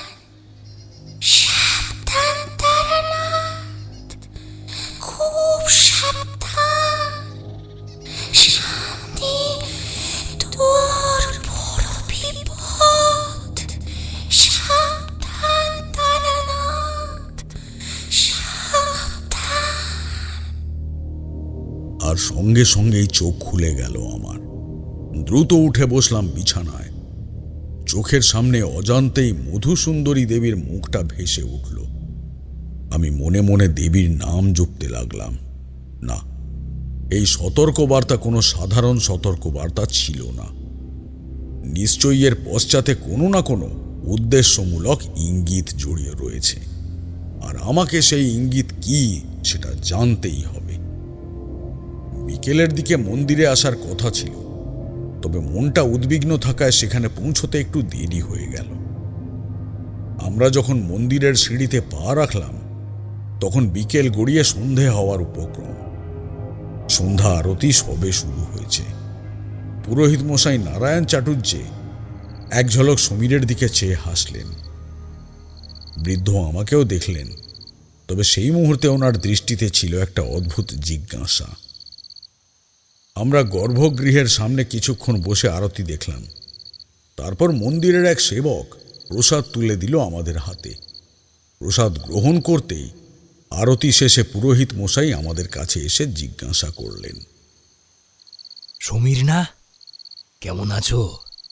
ভালো আছি পুরোহিত মশাই। আপনার সাথে কিছু কথা ছিল পুরোহিত মশাই। আমার দিকে এক ঝলক চেয়ে তিনি বললেন, বেশ তো, বলো না। তাই এনার পরিচয়? সমীর আলতো হেসে বলল, সে কথাতেই আসছি। ইনি হলেন জ্যোতিষবিদ তারানাথ চক্রবর্তী। তবে জ্যোতিষ চর্চার বাইরেও ইনি একজন তান্ত্রিক। আমাদের গ্রামে একের পর এক যা ঘটেছে তার জন্যই এনাকে ডাকা। এ আমার বন্ধু প্রণয়, জমিদার ইন্দ্রনীল বাবুর ছেলে। মনে আছে তো, এই গ্রামে একবার শ্যামাকালীর পুজো দিতে এসেছিলেন। পুরোহিত মশাই খানিক চিন্তা করে বললেন, হ্যাঁ হ্যাঁ। সেই প্রণয়কে শুকনো বান মারা হয়েছিল। এই ঠাকুর মশাই তো ছেলেটাকে সুস্থ করে তুললেন। অনেক অভিজ্ঞ আর তন্ত্র সাধনার কাজে দক্ষ ঠাকুর মশাই। ওনার কাজ দেখে আমার মনে হলো একবার ওনাকে আমাদের গ্রামে নিয়ে আসা প্রয়োজন। ওই কুহকুঞ্জ মহলের রহস্য কি, আর এই মোহিনীই বা কে, সবটা ঠাকুর মশাই জানতে পেরে যাবেন ঠিক। ওনার মধ্যে একাধারে যেমন দিব্যশক্তি রয়েছে, তেমনি তিনি অত্যন্ত বিচক্ষণ মানুষ। সুতরাং আপনি বলুন পুরোহিত মশাই, আমি ঠাকুর মশাইকে এনে কি কিছু ভুল করলাম? সমীরের কথা শুনে বিব্রত কণ্ঠে নারায়ণ চাটুর্যে বললেন, না না বাবা, তুমি ভুল কিছু করনি। আমি তো ঠাকুর মশাইকে দেখেই বুঝতে পেরেছিলাম যে ভদ্রলোক অন্যদের থেকে একদম আলাদা। কি মনে হতে সামান্য রসিকতা করে পুরোহিত মশাইকে জিজ্ঞেস করলাম আমি, তা আমাকে আলাদা বলে মনে হলো কেন? আমার পোশাক আশাক দেখে, নাকি আমার মুখের ঘন দাড়ি গোঁফের কারণে? পুরোহিত মশাই সহ সমীর আর মন্দিরের সেবকটিও হেসে উঠল। পুরোহিত মশাই বললেন, না না না না না, এমন কোনো ব্যাপার নেই। এই সন্তু, ওনাদের প্রসাদ দিলি? জানলাম সেবক ছেলেটির নাম সন্তু। কথা বলতে পারে না। একটা দুর্ঘটনা ছেলেটার জীবনের সমস্ত রং কেড়ে নিয়েছে। দেখলাম সমীরও এ ব্যাপারে কিছু জানে না। আমি জিজ্ঞেস করলাম, সন্তুর সাথে এমন কি ঘটেছে ঠাকুরমশাই যে ছেলেটার এমন কথা বলা বন্ধ হয়ে গেল? সন্তুর দিকে এক ঝলক চাইলেন পুরোহিত মশাই। ছেলেটা আপন মনে মন্দিরের ধোয়া বাসন গুছিয়ে রাখছে। কম্পিত কণ্ঠে তিনি বললেন, তাও বছর দুয়েক আগের ঘটনা। সন্তুর দাদা শৈবাল গ্রামের এক বিভীষিকার হাতে মারা পড়ে। সেই মৃত্যু স্বচক্ষে দেখেছিল সন্তু। তখন কতই বা বয়স হবে তার, বছর 16। তারপর থেকেই ছেলেটা তার কণ্ঠস্বর হারিয়েছে, এমনকি স্মৃতিশক্তিও। ওকে যখন গ্রামের সীমান্তে পাওয়া যায় তখন অচেতন অবস্থায় ছিল। শুধু তাই নয়, খালি গায়ে সারা জায়গায় রক্ত আর আঁচড়ের দাগ ছিল। নিম্নের ধুতিটাও ভিজে গিয়েছিল রক্তে। আর ওর দাদার ক্ষতবিক্ষত মৃতদেহ পাওয়া গিয়েছিল ওই বাড়িটার পাশে থাকা একটা বট গাছের সামনে থেকে। ঘটনার আগের দিন ছিল মৌনী অমাবস্যা। সে অমাবস্যার রাতে ওদের দুই ভাইয়ের সাথে যে কি ঘটেছিল তা আমাদের কারোরই জানা নেই। কারণ না। আমি একটা দীর্ঘশ্বাস ফেলে জিজ্ঞেস করলাম, তাই বিভীষিকাটা কে? মোহিনী। কাঁপা গলায় রীতিমতো উদ্বিগ্ন দৃষ্টিতে উত্তর দিলেন পুরোহিত মশাই। বললেন, মোহিনীর হাত থেকে নিস্তার নেই কারোর। পুরুষের তার নিকট যাওয়া মানেই নিজের মৃত্যুকে ডেকে আনা। প্রথমে সে মোহিনী রূপেই ধরা দেবে তোমার কাছে, আর তারপর আচম্বিত রূপ পাল্টাবে তার পিশাচিনীতে। সমীরকে একটু অধৈর্য হতে দেখে আমি জিজ্ঞেস করলাম, কে এই মোহিনী? শুনলাম অনেকে কামপিশাচিনীও বলে। মাথা নাড়লেন পুরোহিত মশাই, বললেন, হ্যাঁ, আসলে বিভীষিকা প্রথমে পুরুষদের সম্ভোগ করে আর তারপর নৃশংসভাবে হত্যা করে। তবে যে যে পুরুষ সম্ভোগের পরও কোনোভাবে প্রাণে বেঁচে ফিরতে পেরেছিল, তারা সুস্থভাবে বাঁচতে পারেনি, উন্মাদ হয়ে গিয়েছিল। আর তারপর উন্মাদনায় নিজেকেই নিজে শেষ করে ফেলে। উন্মাদ হওয়ার আগে তারা ওই ভয়ঙ্করীর যে রূপ দেখেছিল তা বর্ণনাও করে। অমানবিক নৃশংস এক যন্ত্রণা দিয়ে মারার চেষ্টা করেছিল সেই দানবী তাদের। যারা যারা তার সংস্পর্শে এসেছিল তারা তারাই একই অভিজ্ঞতায় অভিজ্ঞ হয়েছে। আর রূপ, একটা অপার্থিব সুন্দর মুখ যে কখনো হঠাৎ করে বিভৎস ভয়ানক মুখে পরিবর্তিত হতে পারে, সে সম্পর্কে তাদের কোনো ধারণাই ছিল না। মোহিনী প্রথমে অসম্ভব যন্ত্রণা দিয়ে তার শিকারের সাথে সম্ভোগ করে, আর তারপর নৃশংস নির্মমভাবে হত্যা করে তাদের। আর এই কারণেই তাকে কামপিশাচিনী বলে গ্রামবাসীরা। আমি গভীর মনোযোগ সহকারে বৃদ্ধ পুরোহিতের কথা শুনছিলাম। ভারী গলায় প্রশ্ন করলাম, কিভাবে এই গ্রামে পিশাচিনীর ছায়া পড়ল? নারায়ণ চাটুর্যে এক ঝলক আরাধ্যা দেবীর দিকে চেয়ে দুহাতে প্রণাম করে নিভুর স্বরে বললেন, এই ঘটনা শুরু বহু বছর আগে, যখন এই গ্রামের রাজা তিলকনাথের রাজত্ব ছিল, সেই সময়কার ঘটনা। রাজা হিসেবে তিলকনাথ অত্যন্ত ভালো মানুষ হলেও একটা গোপন দুর্বলতা ওনার ছিলই, সুন্দরী নারীদের প্রতি আকর্ষণ। রানীমাও নিঃসন্দেহে অত্যন্ত সুন্দরী ছিলেন, কিন্তু কোনো সুন্দরী রাজকুমারী কিংবা সুন্দরী যুবতী দাসীর সম্মুখীন হলে রাজা তিলকনাথ নিজের আত্মনিয়ন্ত্রণ হারিয়ে ফেলতেন, প্রেমে পড়তেন তাদের। আর এভাবে প্রায় 8 জন সুন্দরী যুবতীকে বিবাহ করেন রাজা তিলকনাথ। তবে রাজবাড়ির অন্তরেই কেউ একজন যে ওনাকেও মনে মনে পছন্দ করত, তা জানতেন না রাজা তিলকনাথ। সে আর কেউ নয়, রাজবাড়িরই এক দাসী মোহিনী। নামে মোহিনী হলেও রূপে সে ছিল অত্যন্ত কদাকার। তবে রাজার দুর্বলতা সম্পর্কে সে জ্ঞাত ছিল। সুন্দরের পূজারী তিলকনাথ কোনোদিনই মোহিনীকে কাছে টেনে নেবেন না, সে কথা সে জানত। তাই সে এক অন্ধকার পথ বেছে নিল রাজাকে নিজের প্রতি আকর্ষিত করার জন্য। ইতিমধ্যে কয়েকজন সুন্দরী দাসীকে রাজা বিবাহ করেছিলেন, তাই মোহিনী জানত সুন্দরের সাথে রাজা কোনো রকম ভেদাভেদ মানবেন না। মোহিনীর এক কাকা তান্ত্রিক ছিলেন, বড়মাপেরই তান্ত্রিক। নিজের অক্ষমতা আর প্রেমের বিরহতা কাকার কাছে মোহিনী ব্যক্ত করলে ভাইজির কষ্ট সহ্য করতে পারেননি সেই ব্যক্তি। ডাকিনী বিদ্যার মাধ্যমে সেই মোহিনীকে মোহময়ী রূপ প্রদান করার চেষ্টা করেন। তার জন্য নরবলির প্রয়োজন ছিল। তান্ত্রিকটি প্রতি অমাবস্যার রাতে প্রেত পাঠিয়ে গ্রামের যুবকদের বশীভূত করতেন। তারপর তাদের সম্মোহনের দ্বারা নিজের তন্ত্র সাধনার আস্তানায় নিয়ে এসে তাদেরকে বলি দিতেন। ধীরে ধীরে মোহিনীর রূপে এক অপার্থিব পরিবর্তন আসতে শুরু করলো। অদ্ভুত লাবণ্যের ছটা বিচ্ছুরিত হলো তার মুখ থেকে এবং চেহারা থেকে। তিলকনাথ একটু একটু করে আকর্ষিত হয়ে পড়েন মোহিনীর প্রতি। তবে রানীমার একটু খটকা লাগে। হঠাৎ করে মোহিনীর রূপের এমন অস্বাভাবিক পরিবর্তন চোখে পড়ার মতোই ছিল। এক রাতে মোহিনীর পিছু নেন রানীমা এবং এক মারাত্মক সত্যের মুখোমুখি হন তিনি।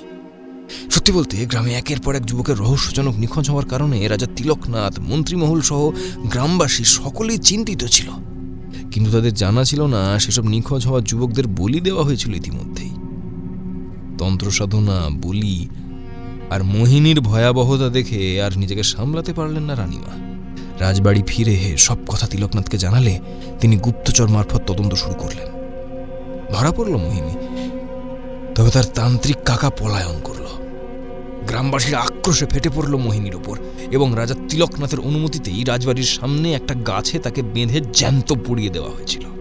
তখন মোহিনী আগুনে জ্বলতে জ্বলতে চিৎকার করে অভিশাপ দিয়েছিল যে গ্রামের একটি যুবকও জীবন্ত থাকবে না, সবাইকে খেয়ে ফেলবে সে। পুরোহিত মশাই কয়েক মুহূর্ত থেমে বললেন, আমার পূর্বপুরুষ রাজবাড়ির কুলপুরোহিত ছিলেন। প্রতি প্রজন্মে এই ঘটনার প্রচলন চলে এসেছে বলে আমরাও ঘটনাটা জানি। এতদিন এই ঘটনাটার সত্যতা কতটা তা জানা না থাকলেও এখন জানি মোহিনীর অভিশাপ মিথ্যে ছিল না। এক এক করে গ্রামের যুবকদের সে শেষ করছে। পুরোহিত মশাই থামলেন, সামান্য হাঁপাচ্ছিলেন বোধ হয়।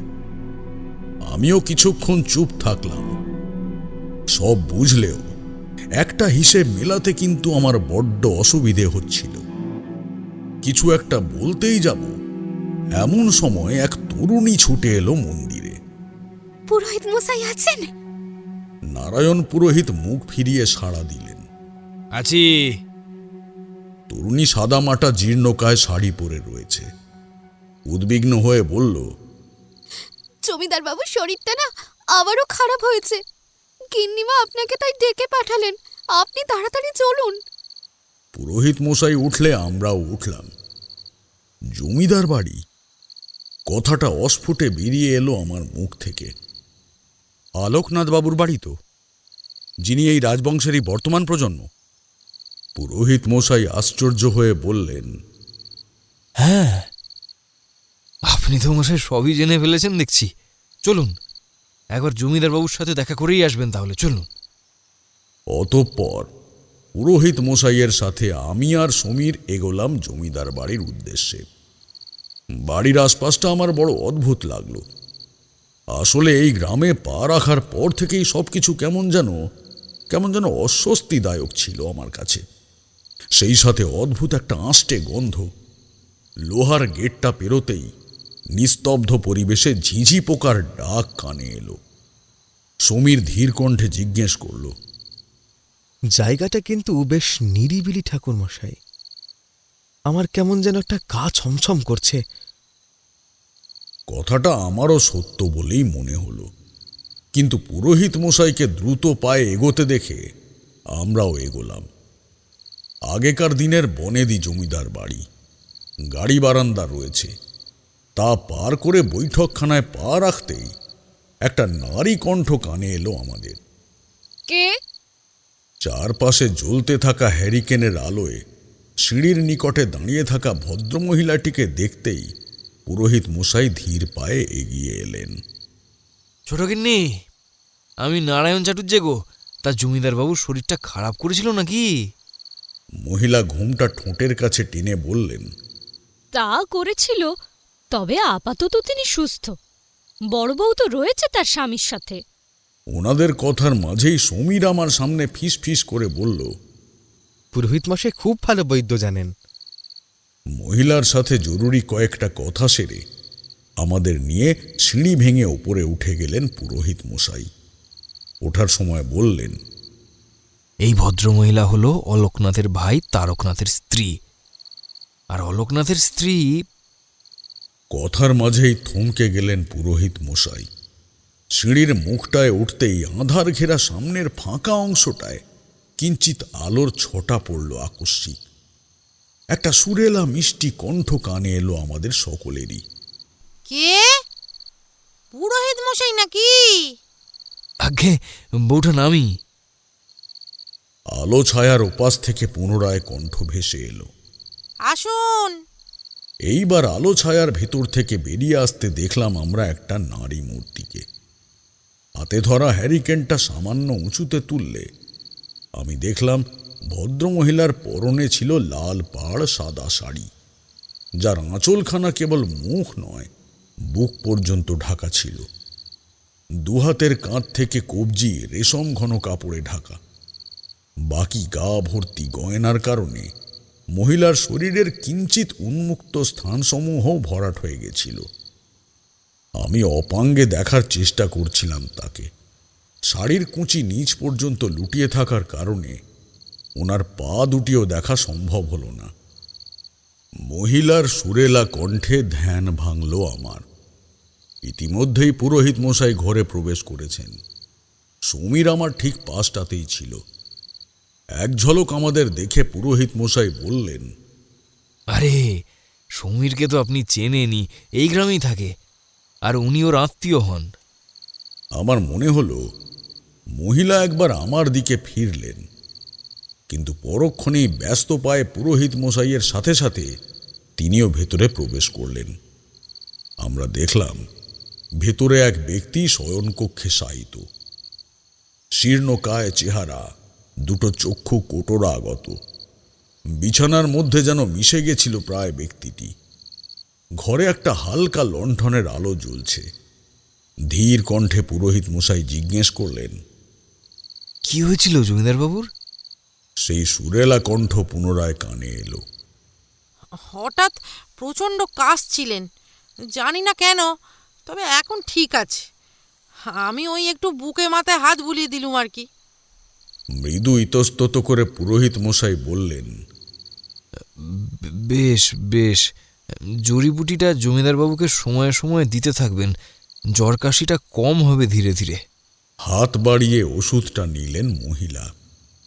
তারপরে মৃদুস্বরে বললেন, আচ্ছা বেশ। জমিদার বাড়ি থেকে বেরোনোর পর পুরোহিত মশাইকে বিদায় জানিয়ে পুনরায় আমি ফিরে গেলাম সমীরের বাড়ি। রাতে ঘুম আসছিল না আমার। জমিদার বাড়ি থেকে ফেরার পর ভাত, ডাল, আলু সিদ্ধ আর পাঁপড় ভাজা দিয়ে নৈশভোজ সেরে তাও প্রায় ঘণ্টাখানেক হলো বিছানায় শুয়ে রয়েছি, অথচ ঘুম আর আসছে না কিছুতেই। এমন সময় হঠাৎই একটা শব্দ পেয়ে উঠে বসলাম আমি। মনে হলো কেউ যেন নুপুর পায়ে ঘরের জানলার বাইরে হেঁটে বেড়াচ্ছে। বেশ কিছু সময় ভালোভাবে শব্দটা বোঝার চেষ্টা করলাম আমি। এমন সময় একটা মিষ্টি সুঘ্রাণ নাকে এলো আমার, একটা বিমোহিত করে দেওয়ার মতো সুঘ্রাণ। ধীর পায়ে বিছানা থেকে নেমে জানলার কাছে এগিয়ে আসি। বাইরে নিকষ আঁধার আর ঝিঁঝি পোকার ডাক ব্যতীত বিশ্ব চরাচর যেন অতল গভীরে ঘুমিয়ে। চারিদিকে দৃষ্টিপাত করতে শুরু করেছি, হঠাৎই একটা ছায়ামূর্তিকে অতর্কিতে সরে যেতে দেখলাম জানলার পাশ দিয়ে। তবে ছায়ামূর্তিটা সরে যাওয়ার সময় সেই নুপুরের শব্দ আরো তীব্র হলে স্পষ্ট হলাম যে সেটা সম্ভবত কোনো নারী মূর্তি।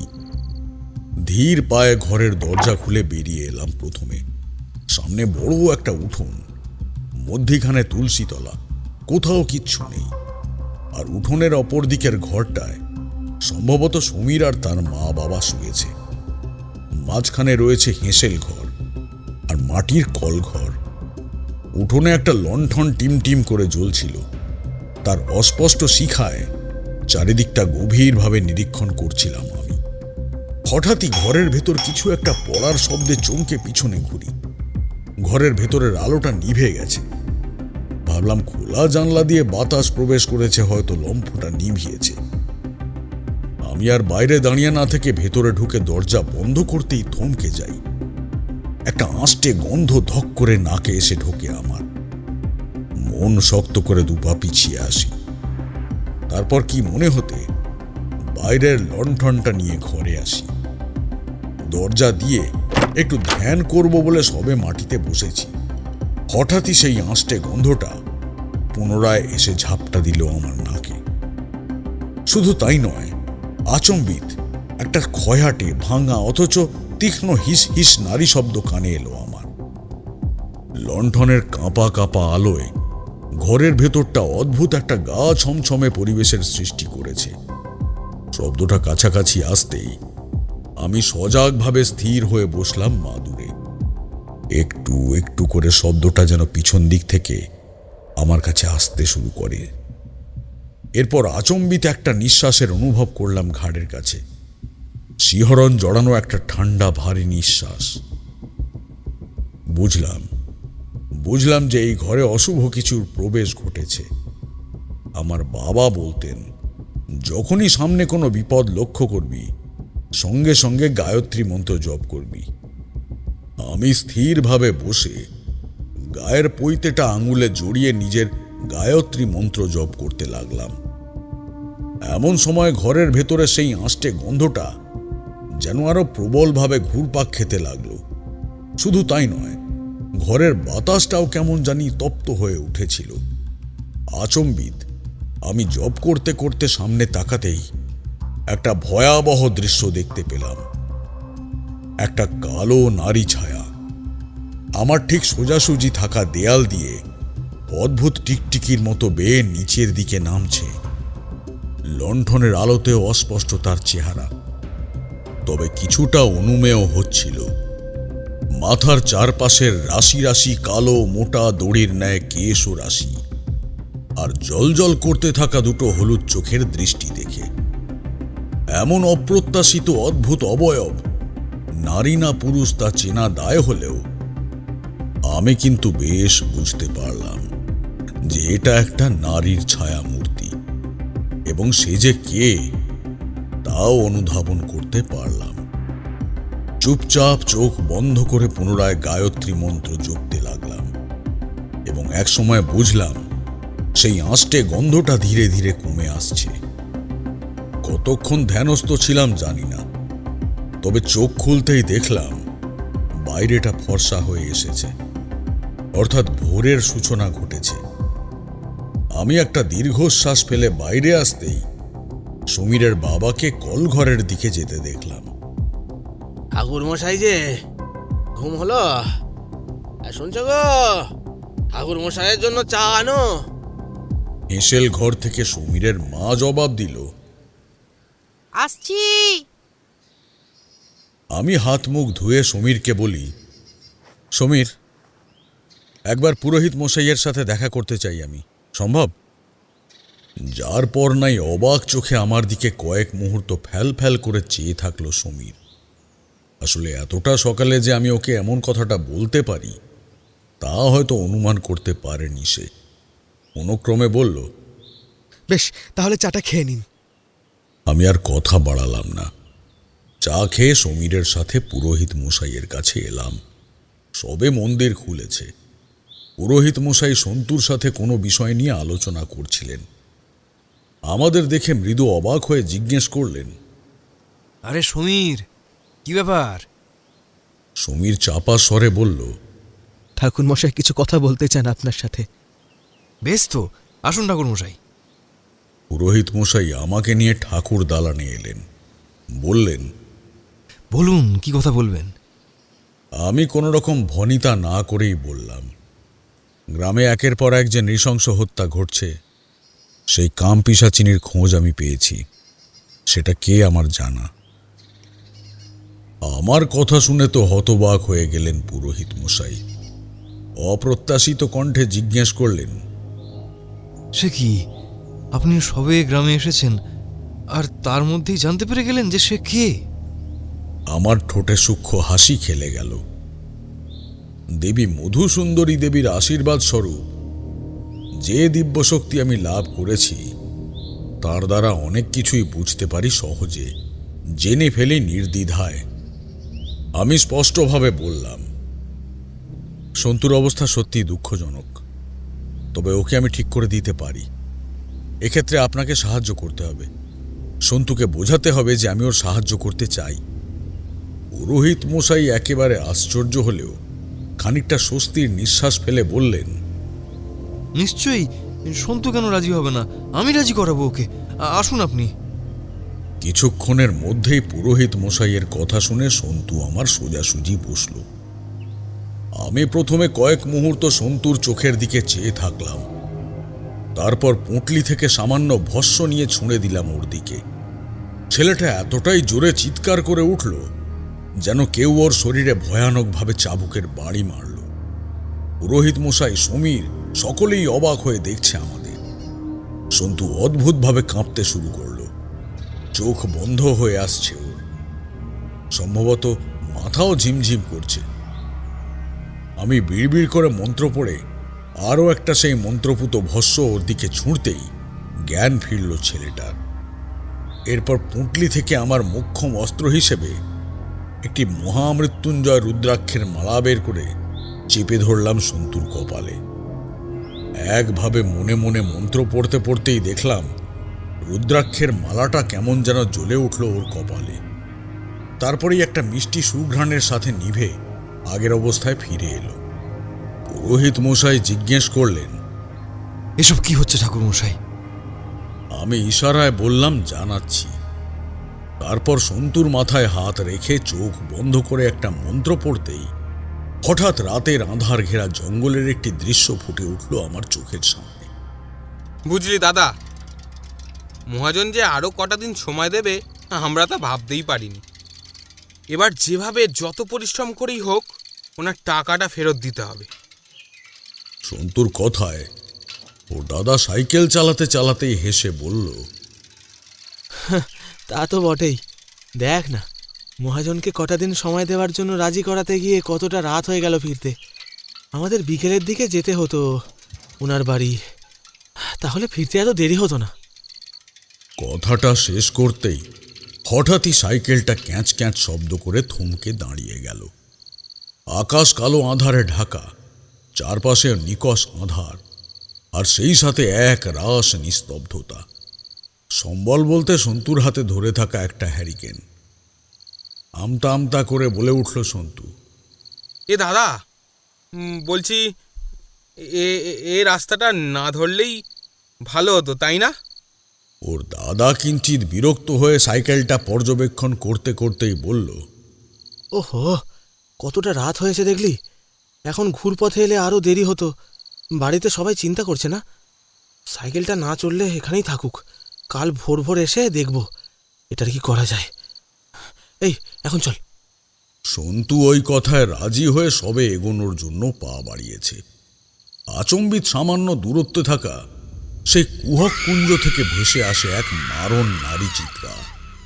সন্তু কিছু বলার আগেই ওর দাদা সেই দিকে চেয়ে বলে উঠল, এ কি, একটা চিৎকার কানে এলো না ওই বাড়িটার থেকে? চিৎকার ক্রমশ বাড়তে লাগলো।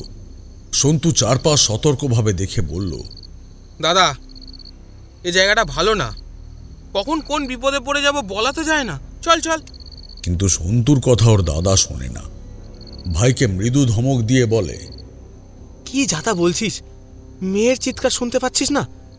হতে পারে তো কোনো দুষ্কৃতীর দল ওই বাড়িটা ফাঁকা পেয়ে কোনো মেয়েকে বন্দি করে রেখেছে। আমাদের গ্রামের মেয়েও তো হতে পারে। তুই একটু দাঁড়া, আমি দেখে আসি। ওর দাদা সেই রাজবাড়ির দিকে এগোলে কোথা থেকে জানি হঠাৎ একদল শেয়াল নির্মমভাবে চিৎকার করে উঠল। গাটা শিউরে ওঠে বছর 15 সন্তুর। দাদার যাওয়ার পথে তাকিয়ে থেকে সে অপেক্ষা করতে লাগে দাদার ফেরার। এত দূর এসে দৃশ্য থমকে গেলে আমি উদাসভাবে তাকালাম সন্তুর দিকে। বুঝতে পারছিলাম ছেলেটার মাথার ওপর দিয়ে মারাত্মক ভয়ঙ্কর ঝড়ই বয়ে গেছিল সেই রাতে। আমি পুনরায় তার মাথায় হাত রাখতেই দেখলাম সন্তু অনেকক্ষণ সময় ধরে অপেক্ষা করলেও তার দাদার দেখা পায় না। কিন্তু হঠাৎই সেই কুহক কুঞ্জ থেকে একটা চিৎকার শুনতে পেয়ে সেদিকে চকিতে তাকালো। নিঃসন্দেহে তার কারোর নয়, ওর দাদারই ছিল। সন্তু দ্রুত ওই রাজবাড়ির সামনে এসে দেখল হাট করে খোলা দরজা দুটো। দুরু দুরু বুকে ভেতরে প্রবেশ করতেই একটা আঁশটে দুর্গন্ধে নাক চেপে ধরল সে। তারপর ধীর পায়ে এগিয়ে গেল সেই দুর্গন্ধের উৎসের দিকে। বাড়ির নিচে একটা ঘর, যাকে কালকুঠুরিও বলা যায়, তার কাছে এসে থমকে দাঁড়ালো সে। দেখল দরজাটা আলগা ভেজানো, মাঝে সামান্য ফাঁক রয়েছে ঠিকই, তবে ভেতরটা অন্ধকার। সন্তু তার হাতে ধরে থাকা হ্যারিকেনটা সামান্য উঁচু করতেই একটা হাড় হিম করা দৃশ্যের সম্মুখীন হল। আতঙ্কিত অপ্রত্যাশিত দৃষ্টিতে সে দেখল ওর দাদা রক্তাক্ত ক্ষতবিক্ষত অবস্থায় অর্ধমৃত হয়ে পড়ে রয়েছে মাটিতে, আর তার ঠিক ওপরে সঙ্গমরত অবস্থায় বসে এক দলা মাংস হাতে নিয়ে তাতে কামড় বসাচ্ছে এক ভয়ানক চেহারার নারী। কুচকুচে কালো হালকা জটা ধরা কোমর ছাপানো চুল, সারা শরীর ফ্যাকাশে, চামড়াগুলো কেমন যেন কুঁচকানো জড়সড়, যেন শত শত বছর বয়স ওই নারী মূর্তির। তবে সব থেকে ভয়ানক ছিল তার মুখাবয়ব। বিভৎস জলজলে হলদে চোখের মণিহীন দৃষ্টি, ঠোঁটহীন ধারালো দাঁতের সারি প্রকাশ পেয়েছে সেই মুখে, আর মুখের পচিত গলিত জড়ো হওয়া চামড়ার জায়গায় জায়গায় ছিল কালো পচে গলে যাওয়া গর্ত। সেই নারী অবয়বের এক হাত ছিল সন্তুর দাদার বুকের ওপর, আর অপর হাতে ধরা ছিল ওর দাদারই শরীর থেকে খুবলে নেওয়া এক দলা মাংস। হাত গড়িয়ে তার পড়ছিল তাজা রক্ত। আর সে পৈশাচিক নারী অবয়ব কখনো সেই রক্ত চাটছে, কখনো তার গন্ধ শুঁকছে, কখনো বা নিজের ধারালো দাঁতে কামড় বসাচ্ছে মাংসের দলায়। ফ্যাস ফ্যাসে গলায় বলে ওঠে সে, এই অমাবস্যাটা আসার জন্য আমি কবে থেকে অপেক্ষা করছিলাম। আজ শান্তি। আচমকাই সেই বিভীষিকার জ্বলন্ত দৃষ্টি দরজার ফাঁক দিয়ে সন্তুর দিকে পড়ল। বুকের ভেতরটা ধক করে উঠল সন্তুর। সে দ্রুত ওখান থেকে পালানোর চেষ্টা করলে সেই বিভীষিকাও তার পিছু নেয়। অদ্ভুতভাবে চার হাতে পায়ে মাটিতে ভর করে খানিকটা জন্তুদের মতো করে ছুটতে লাগে সন্তুর পিছু। আর সেই সাথে ভয়ানক চিৎকার। তার পৈশাচিক চিৎকার রীতিমতো যে কোনো মানুষের বুক চিরে ফেলার মতো। একসময় সন্তুর একদম সামনে চলে আসে সেই বিভীষিকা। আচম্বিতে স্থির হয়ে যায় সে। সম্ভবত সন্তুর গলায় ঝুলতে থাকা পবনপুত্র হনুমানের হারটা দেখে খানিকটা মুষড়ে পড়েছিল সে। গতিবেগ কমে এসেছিল, আর সেই সুযোগটাকেই কাজে লাগিয়ে সন্তু দ্রুত পায়ে ছুটতে লাগলো জঙ্গল পথে। তারপর এক সময় সেখান থেকে বেরিয়ে যখন গ্রামের মন্দিরটার কাছে এসে থামল, তখন ভোরের আলো ফুটেছে। রীতিমতো হাঁপাচ্ছে ছেলেটা। তারপর অজান্তেই জ্ঞান হারিয়ে মন্দিরের সামনেই লুটিয়ে পড়ে সে। আমি চোখ খুলে সন্তুর মাথা থেকে হাত সরিয়ে নিতেই আবার জ্ঞান ফিরে এলো সন্তুর। সবকিছু মনে পড়তেই হাউমাউ করে কাঁদতে লাগলো সে। বারংবার বলতে লাগলো, মোহিনী, মোহিনী ফিরে এসেছে, আর সে সবাইকে শেষ করবে এবার। তবে আমার মনের মাঝে খটকাটা থেকেই গেল। আমি সমীরকে নিয়ে গ্রামের উদ্দেশ্যে বেরোলাম। বেশ কিছু গ্রামবাসী আর মৃত ব্যক্তিদের আত্মীয় স্বজনদের সাথে কথা বলে একটা সিদ্ধান্তে পৌঁছালাম যে মোহিনী হোক আর যেই হোক না কেন, এই কাম পিশাচিনী অত্যন্ত ভয়ঙ্কর, আর সময়ের সাথে সাথে তার ক্ষমতা ও শক্তি বাড়ছে। এক একটা অমাবস্যা এই বিভীষিকার শক্তি উত্তরোত্তর বাড়াতে যথেষ্ট সচেষ্ট। ঠাকুরমশাই, কি ভাবছেন আপনি? গ্রামের পুকুরটার কাছে দাঁড়িয়ে আপন মনে হিসেব মেলানোর চেষ্টা করছিলাম। তবে সমীরের প্রশ্নে জানালাম, গ্রামের এতগুলো হত্যা যদি মোহিনী করে থাকে, তাহলে বেশ কিছু হিসেব আমার মিলছে না। সমীর অবাক হয়ে জিজ্ঞেস করল, কি রকম হিসেব ঠাকুরমশাই? আমি একটা দীর্ঘশ্বাস ফেলে বললাম, দেখো, প্রতি অমাবস্যায় কিন্তু মৃত্যুগুলো ঘটছে না। অর্থাৎ যে এই নৃশংস হত্যাকাণ্ড ঘটাচ্ছে সে বেছে বেছে মূলত 3টি অমাবস্যাকে লক্ষ্য করেছে। প্রথম হলো কৌশিকী অমাবস্যা, দ্বিতীয় হলো মহালয়ার অমাবস্যা, আর তৃতীয় মাঘী অমাবস্যা। সত্যি বলতে এই 3টে অমাবস্যার তিথি সব থেকে বেশি শক্তিশালী হয়ে থাকে। তাই এই সময় অশুভ শক্তিরাও চূড়ান্ত ক্ষমতা লাভ করে। আমার মনে হয় এই পিশাচিনীও খানিকটা এই নিয়মেই নিজের কাজ করে চলেছে। আরও একটা বিষয় আছে। সমীর প্রশ্ন করল, কি? দেখো, অতৃপ্ত সত্তা কোনো অভিশাপ দিলে সে ওই অভিশাপ মাফিকই কাজ করে। এক্ষেত্রে মোহিনীর অভিশাপ অনুসারে তার অশুভ সত্তাকে কেবল এই গ্রামের লোকেদেরকেই শেষ করতে হবে। তাহলে সে বাইরের কাউকে হত্যা কিভাবে করছে? কেবল প্রতিশোধ আর অভিশাপের গল্প এটা নয়, এখানে অন্য কিছুই লুকিয়ে আছে। আর আর সমীর সরাসরি প্রশ্ন করলে আমি উত্তর দিই। আর মোহিনী এই গ্রামের প্রত্যেকটা পুরুষকে শেষ করার অভিশাপ দিয়েছিল। অথচ যাদের মৃত্যু ঘটছে তাদের 18 থেকে 25-এর মধ্যে বয়স। হয়তো এই জন্যে সন্তুকেও সেই সময় ওই বিভীষিকা নিজের স্বীকার করতে পারেনি। 15 বছর বয়স ছিল বলে। আমার কথা শুনে সমীর বলল, আপনি বাড়ি চলুন ঠাকুরমশাই, কিছু খেয়ে নেবেন। সারাদিন খাওয়া দাওয়া না করলে আপনার শরীর খারাপ হতে পারে। আমরা যখন বাড়ি ফিরি তখন সন্ধে ঘনিয়ে এসেছে। এক ভদ্রলোক সমীরের বাবার সাথে দেখা করতে এসেছিলেন। ওনার সাথেই কথা হচ্ছিল সমীরের বাবার। আমাকে দেখা মাত্রই সমীরের বাবা আমার সাথে ভদ্রলোকের পরিচয় করালেন। ভদ্রলোকের দাদা জমিদার বাড়িতে নায়েবের কাজ করেন। এমতাবস্থায় ভদ্রলোক গল্পের আমেজেই বললেন, তবে কি জানো তো সমীরের বাবা, জমিদার বাবুর স্ত্রীকে কেউ দেখতে পায়নি আজ অব্দি। ঘুমটায় নিজেকে যেভাবে ঢেকে রাখে, তবে একবার ওই জেলে পাড়ার টুসি ও বাড়িতে কাজ করতো যখন, তখন বৌঠানের মুখখানা দেখতে পেয়ে গেছিল। বলে অপূর্ব সুন্দরী আর যুবতী নাকি ভদ্রমহিলা, বয়সটাও 18-20 মতো লাগলো। এই বয়স্ক জমিদারের এত অল্প বয়স্কা সুন্দরী নারী স্ত্রী হতে পারে, তা টুসির বিশ্বাসই হচ্ছিল না।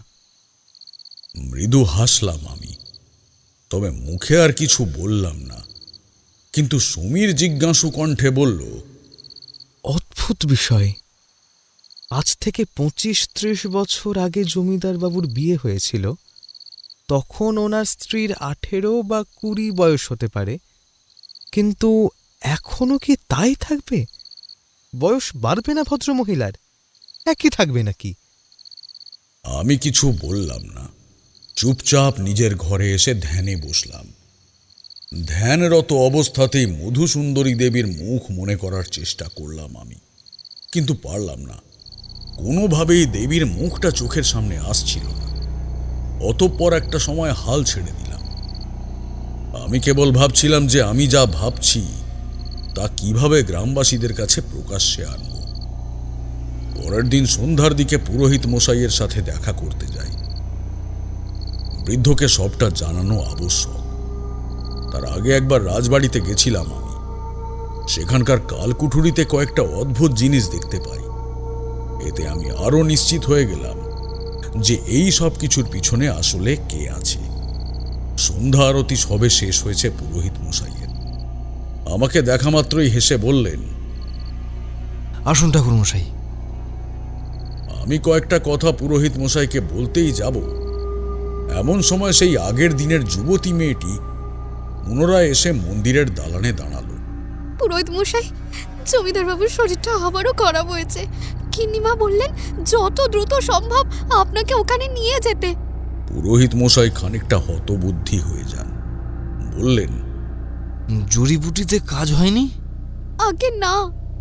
পুরোহিত মশাই যার পর নাই চিন্তিত হয়ে মেয়েটির সাথে যেতে গেলে আমি ওনাকে বাধা দিয়ে বললাম, আপনাকে যেতে হবে না, আমি যাচ্ছি। সাধনার কাজে বহু জায়গায় একাকী ঘুরতে হয়েছে, সেই সুবাদে চিকিৎসার সামান্য কিছু আমিও শিখেছি।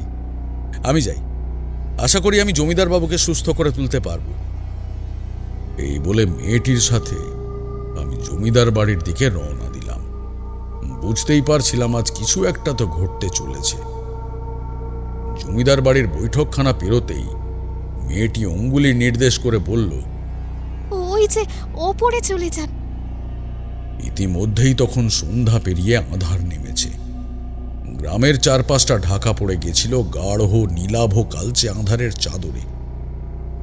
উপরতলার লম্বা বারান্দার জায়গায় জায়গায় জ্বলছে মৃদু হ্যারিকেনের আলো।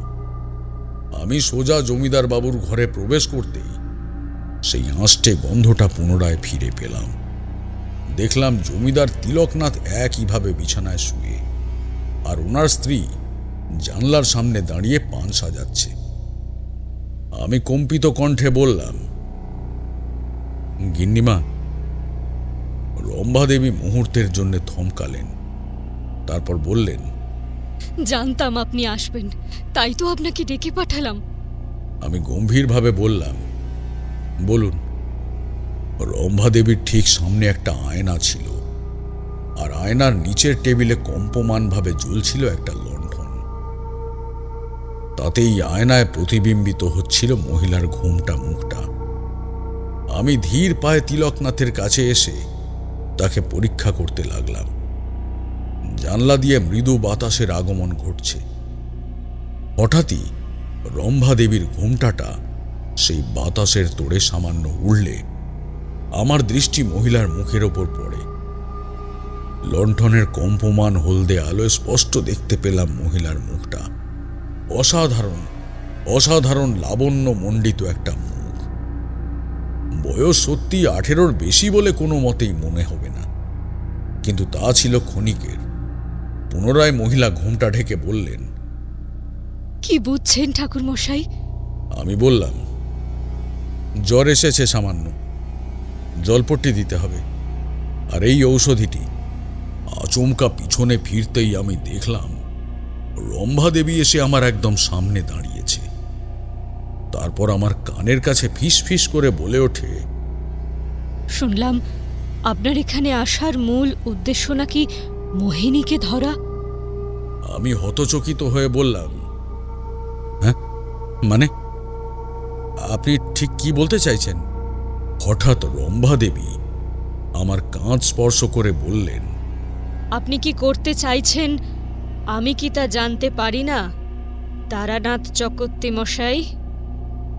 আপনি অনেক বড় তান্ত্রিক, আপনার অপার ক্ষমতা, কিন্তু আপনি কি জানেন এই অরণ্যমন গ্রামের ভয়ানক অভিশাপকে আপনি কখনোই খর্ব করতে পারবেন না, কোনোভাবেই না।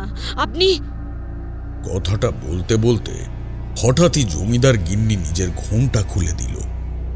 আমি দেখলাম বিছানায় তিলকনাথ অসাড়ে ঘুমোচ্ছে। আমি বুঝলাম যে দুর্ঘটনার মোড় আসতে চলেছে, কিন্তু হঠাৎই একটা অসম্ভব সুন্দর সৌরভ নাকে এলো আমার, মোহিত করে দেওয়ার মতো সুঘ্রাণ। আর সামনে যে নারী এই মুহূর্তে দাঁড়িয়ে, তাকে কোনো সুস্থ মানুষ বুড়ো জমিদার তিলকনাথের স্ত্রী বলে গণ্য করবে না। অসম্ভব, অসাধারণ সুন্দর এক যুবতী, বয়স 18-র ওপর হয়তো হবে না। আর কি অপার্থিব ঘ্রাণ ভেসে আসছিল তার শরীর থেকে। আমি ধীরে ধীরে মোহিত হয়ে পড়ছিলাম সেই নারীর মোহে। ধীরে ধীরে তার লাবণ্য মণ্ডিত মুখখানা এগিয়ে আসছিল আমার দিকে।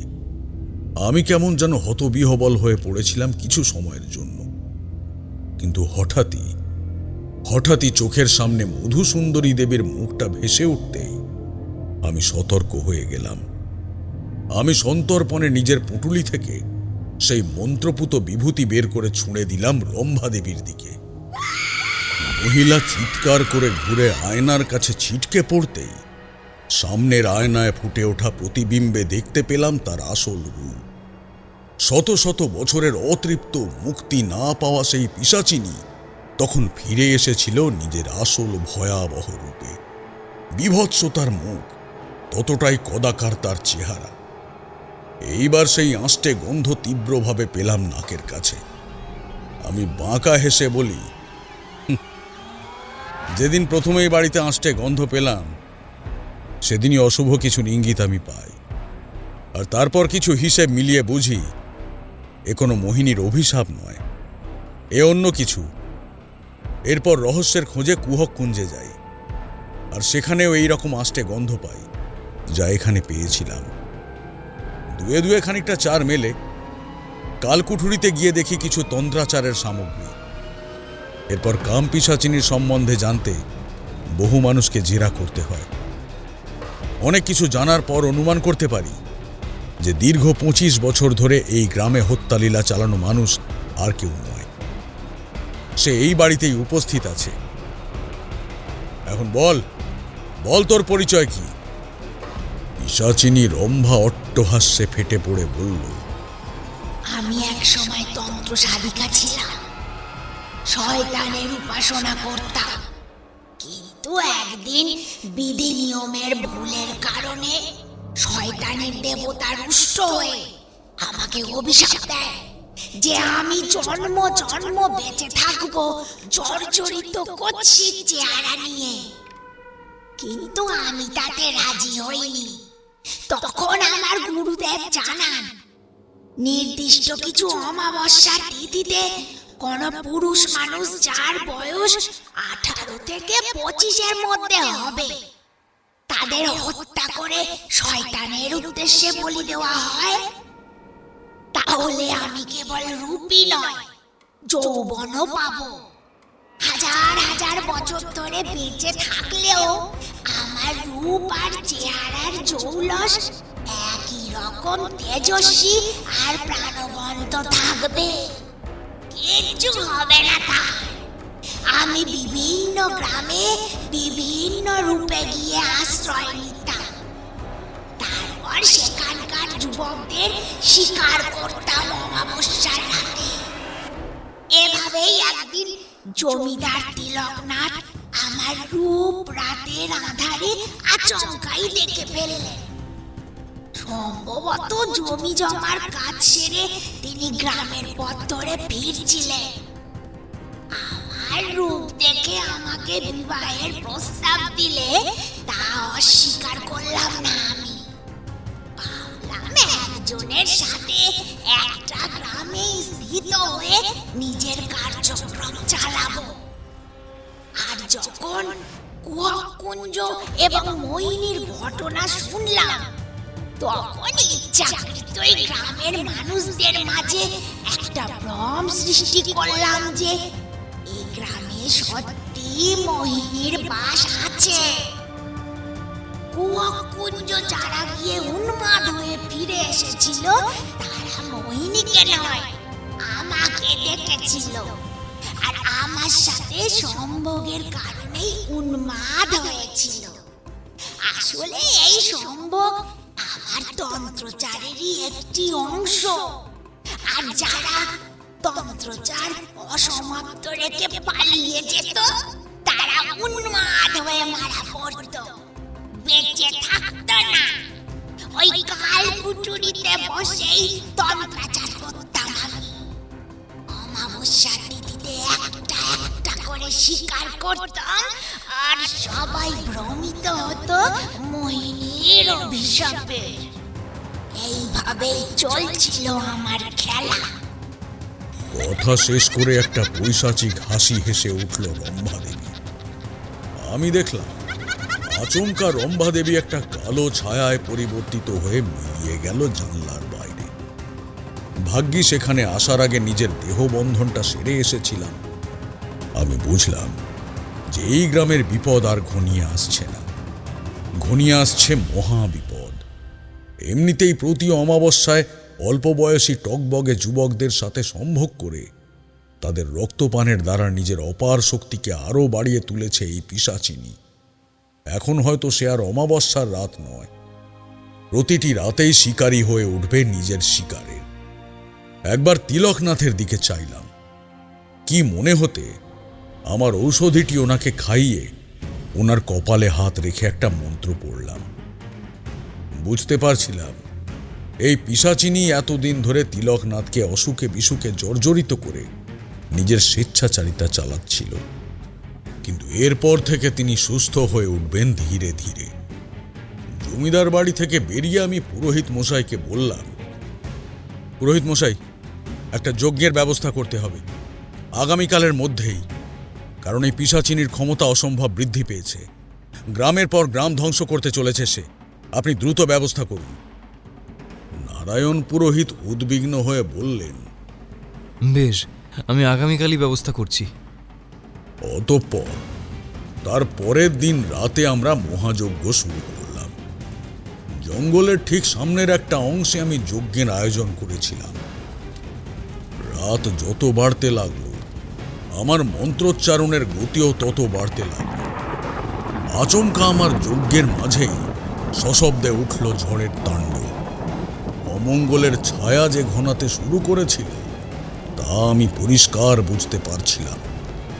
মনে হলো এই প্রাকৃতিক দুর্যোগ যেন পূর্ব পরিকল্পিত ছিল, কেউ যেন বাধ্য করছিল প্রকৃতিকে এমন তাণ্ডব শুরু করার জন্য। শুধু তাই নয়, নিকষ প্রকৃতির সাথে আকাশ জুড়ে ঘনিয়ে এলো কালো মেঘ।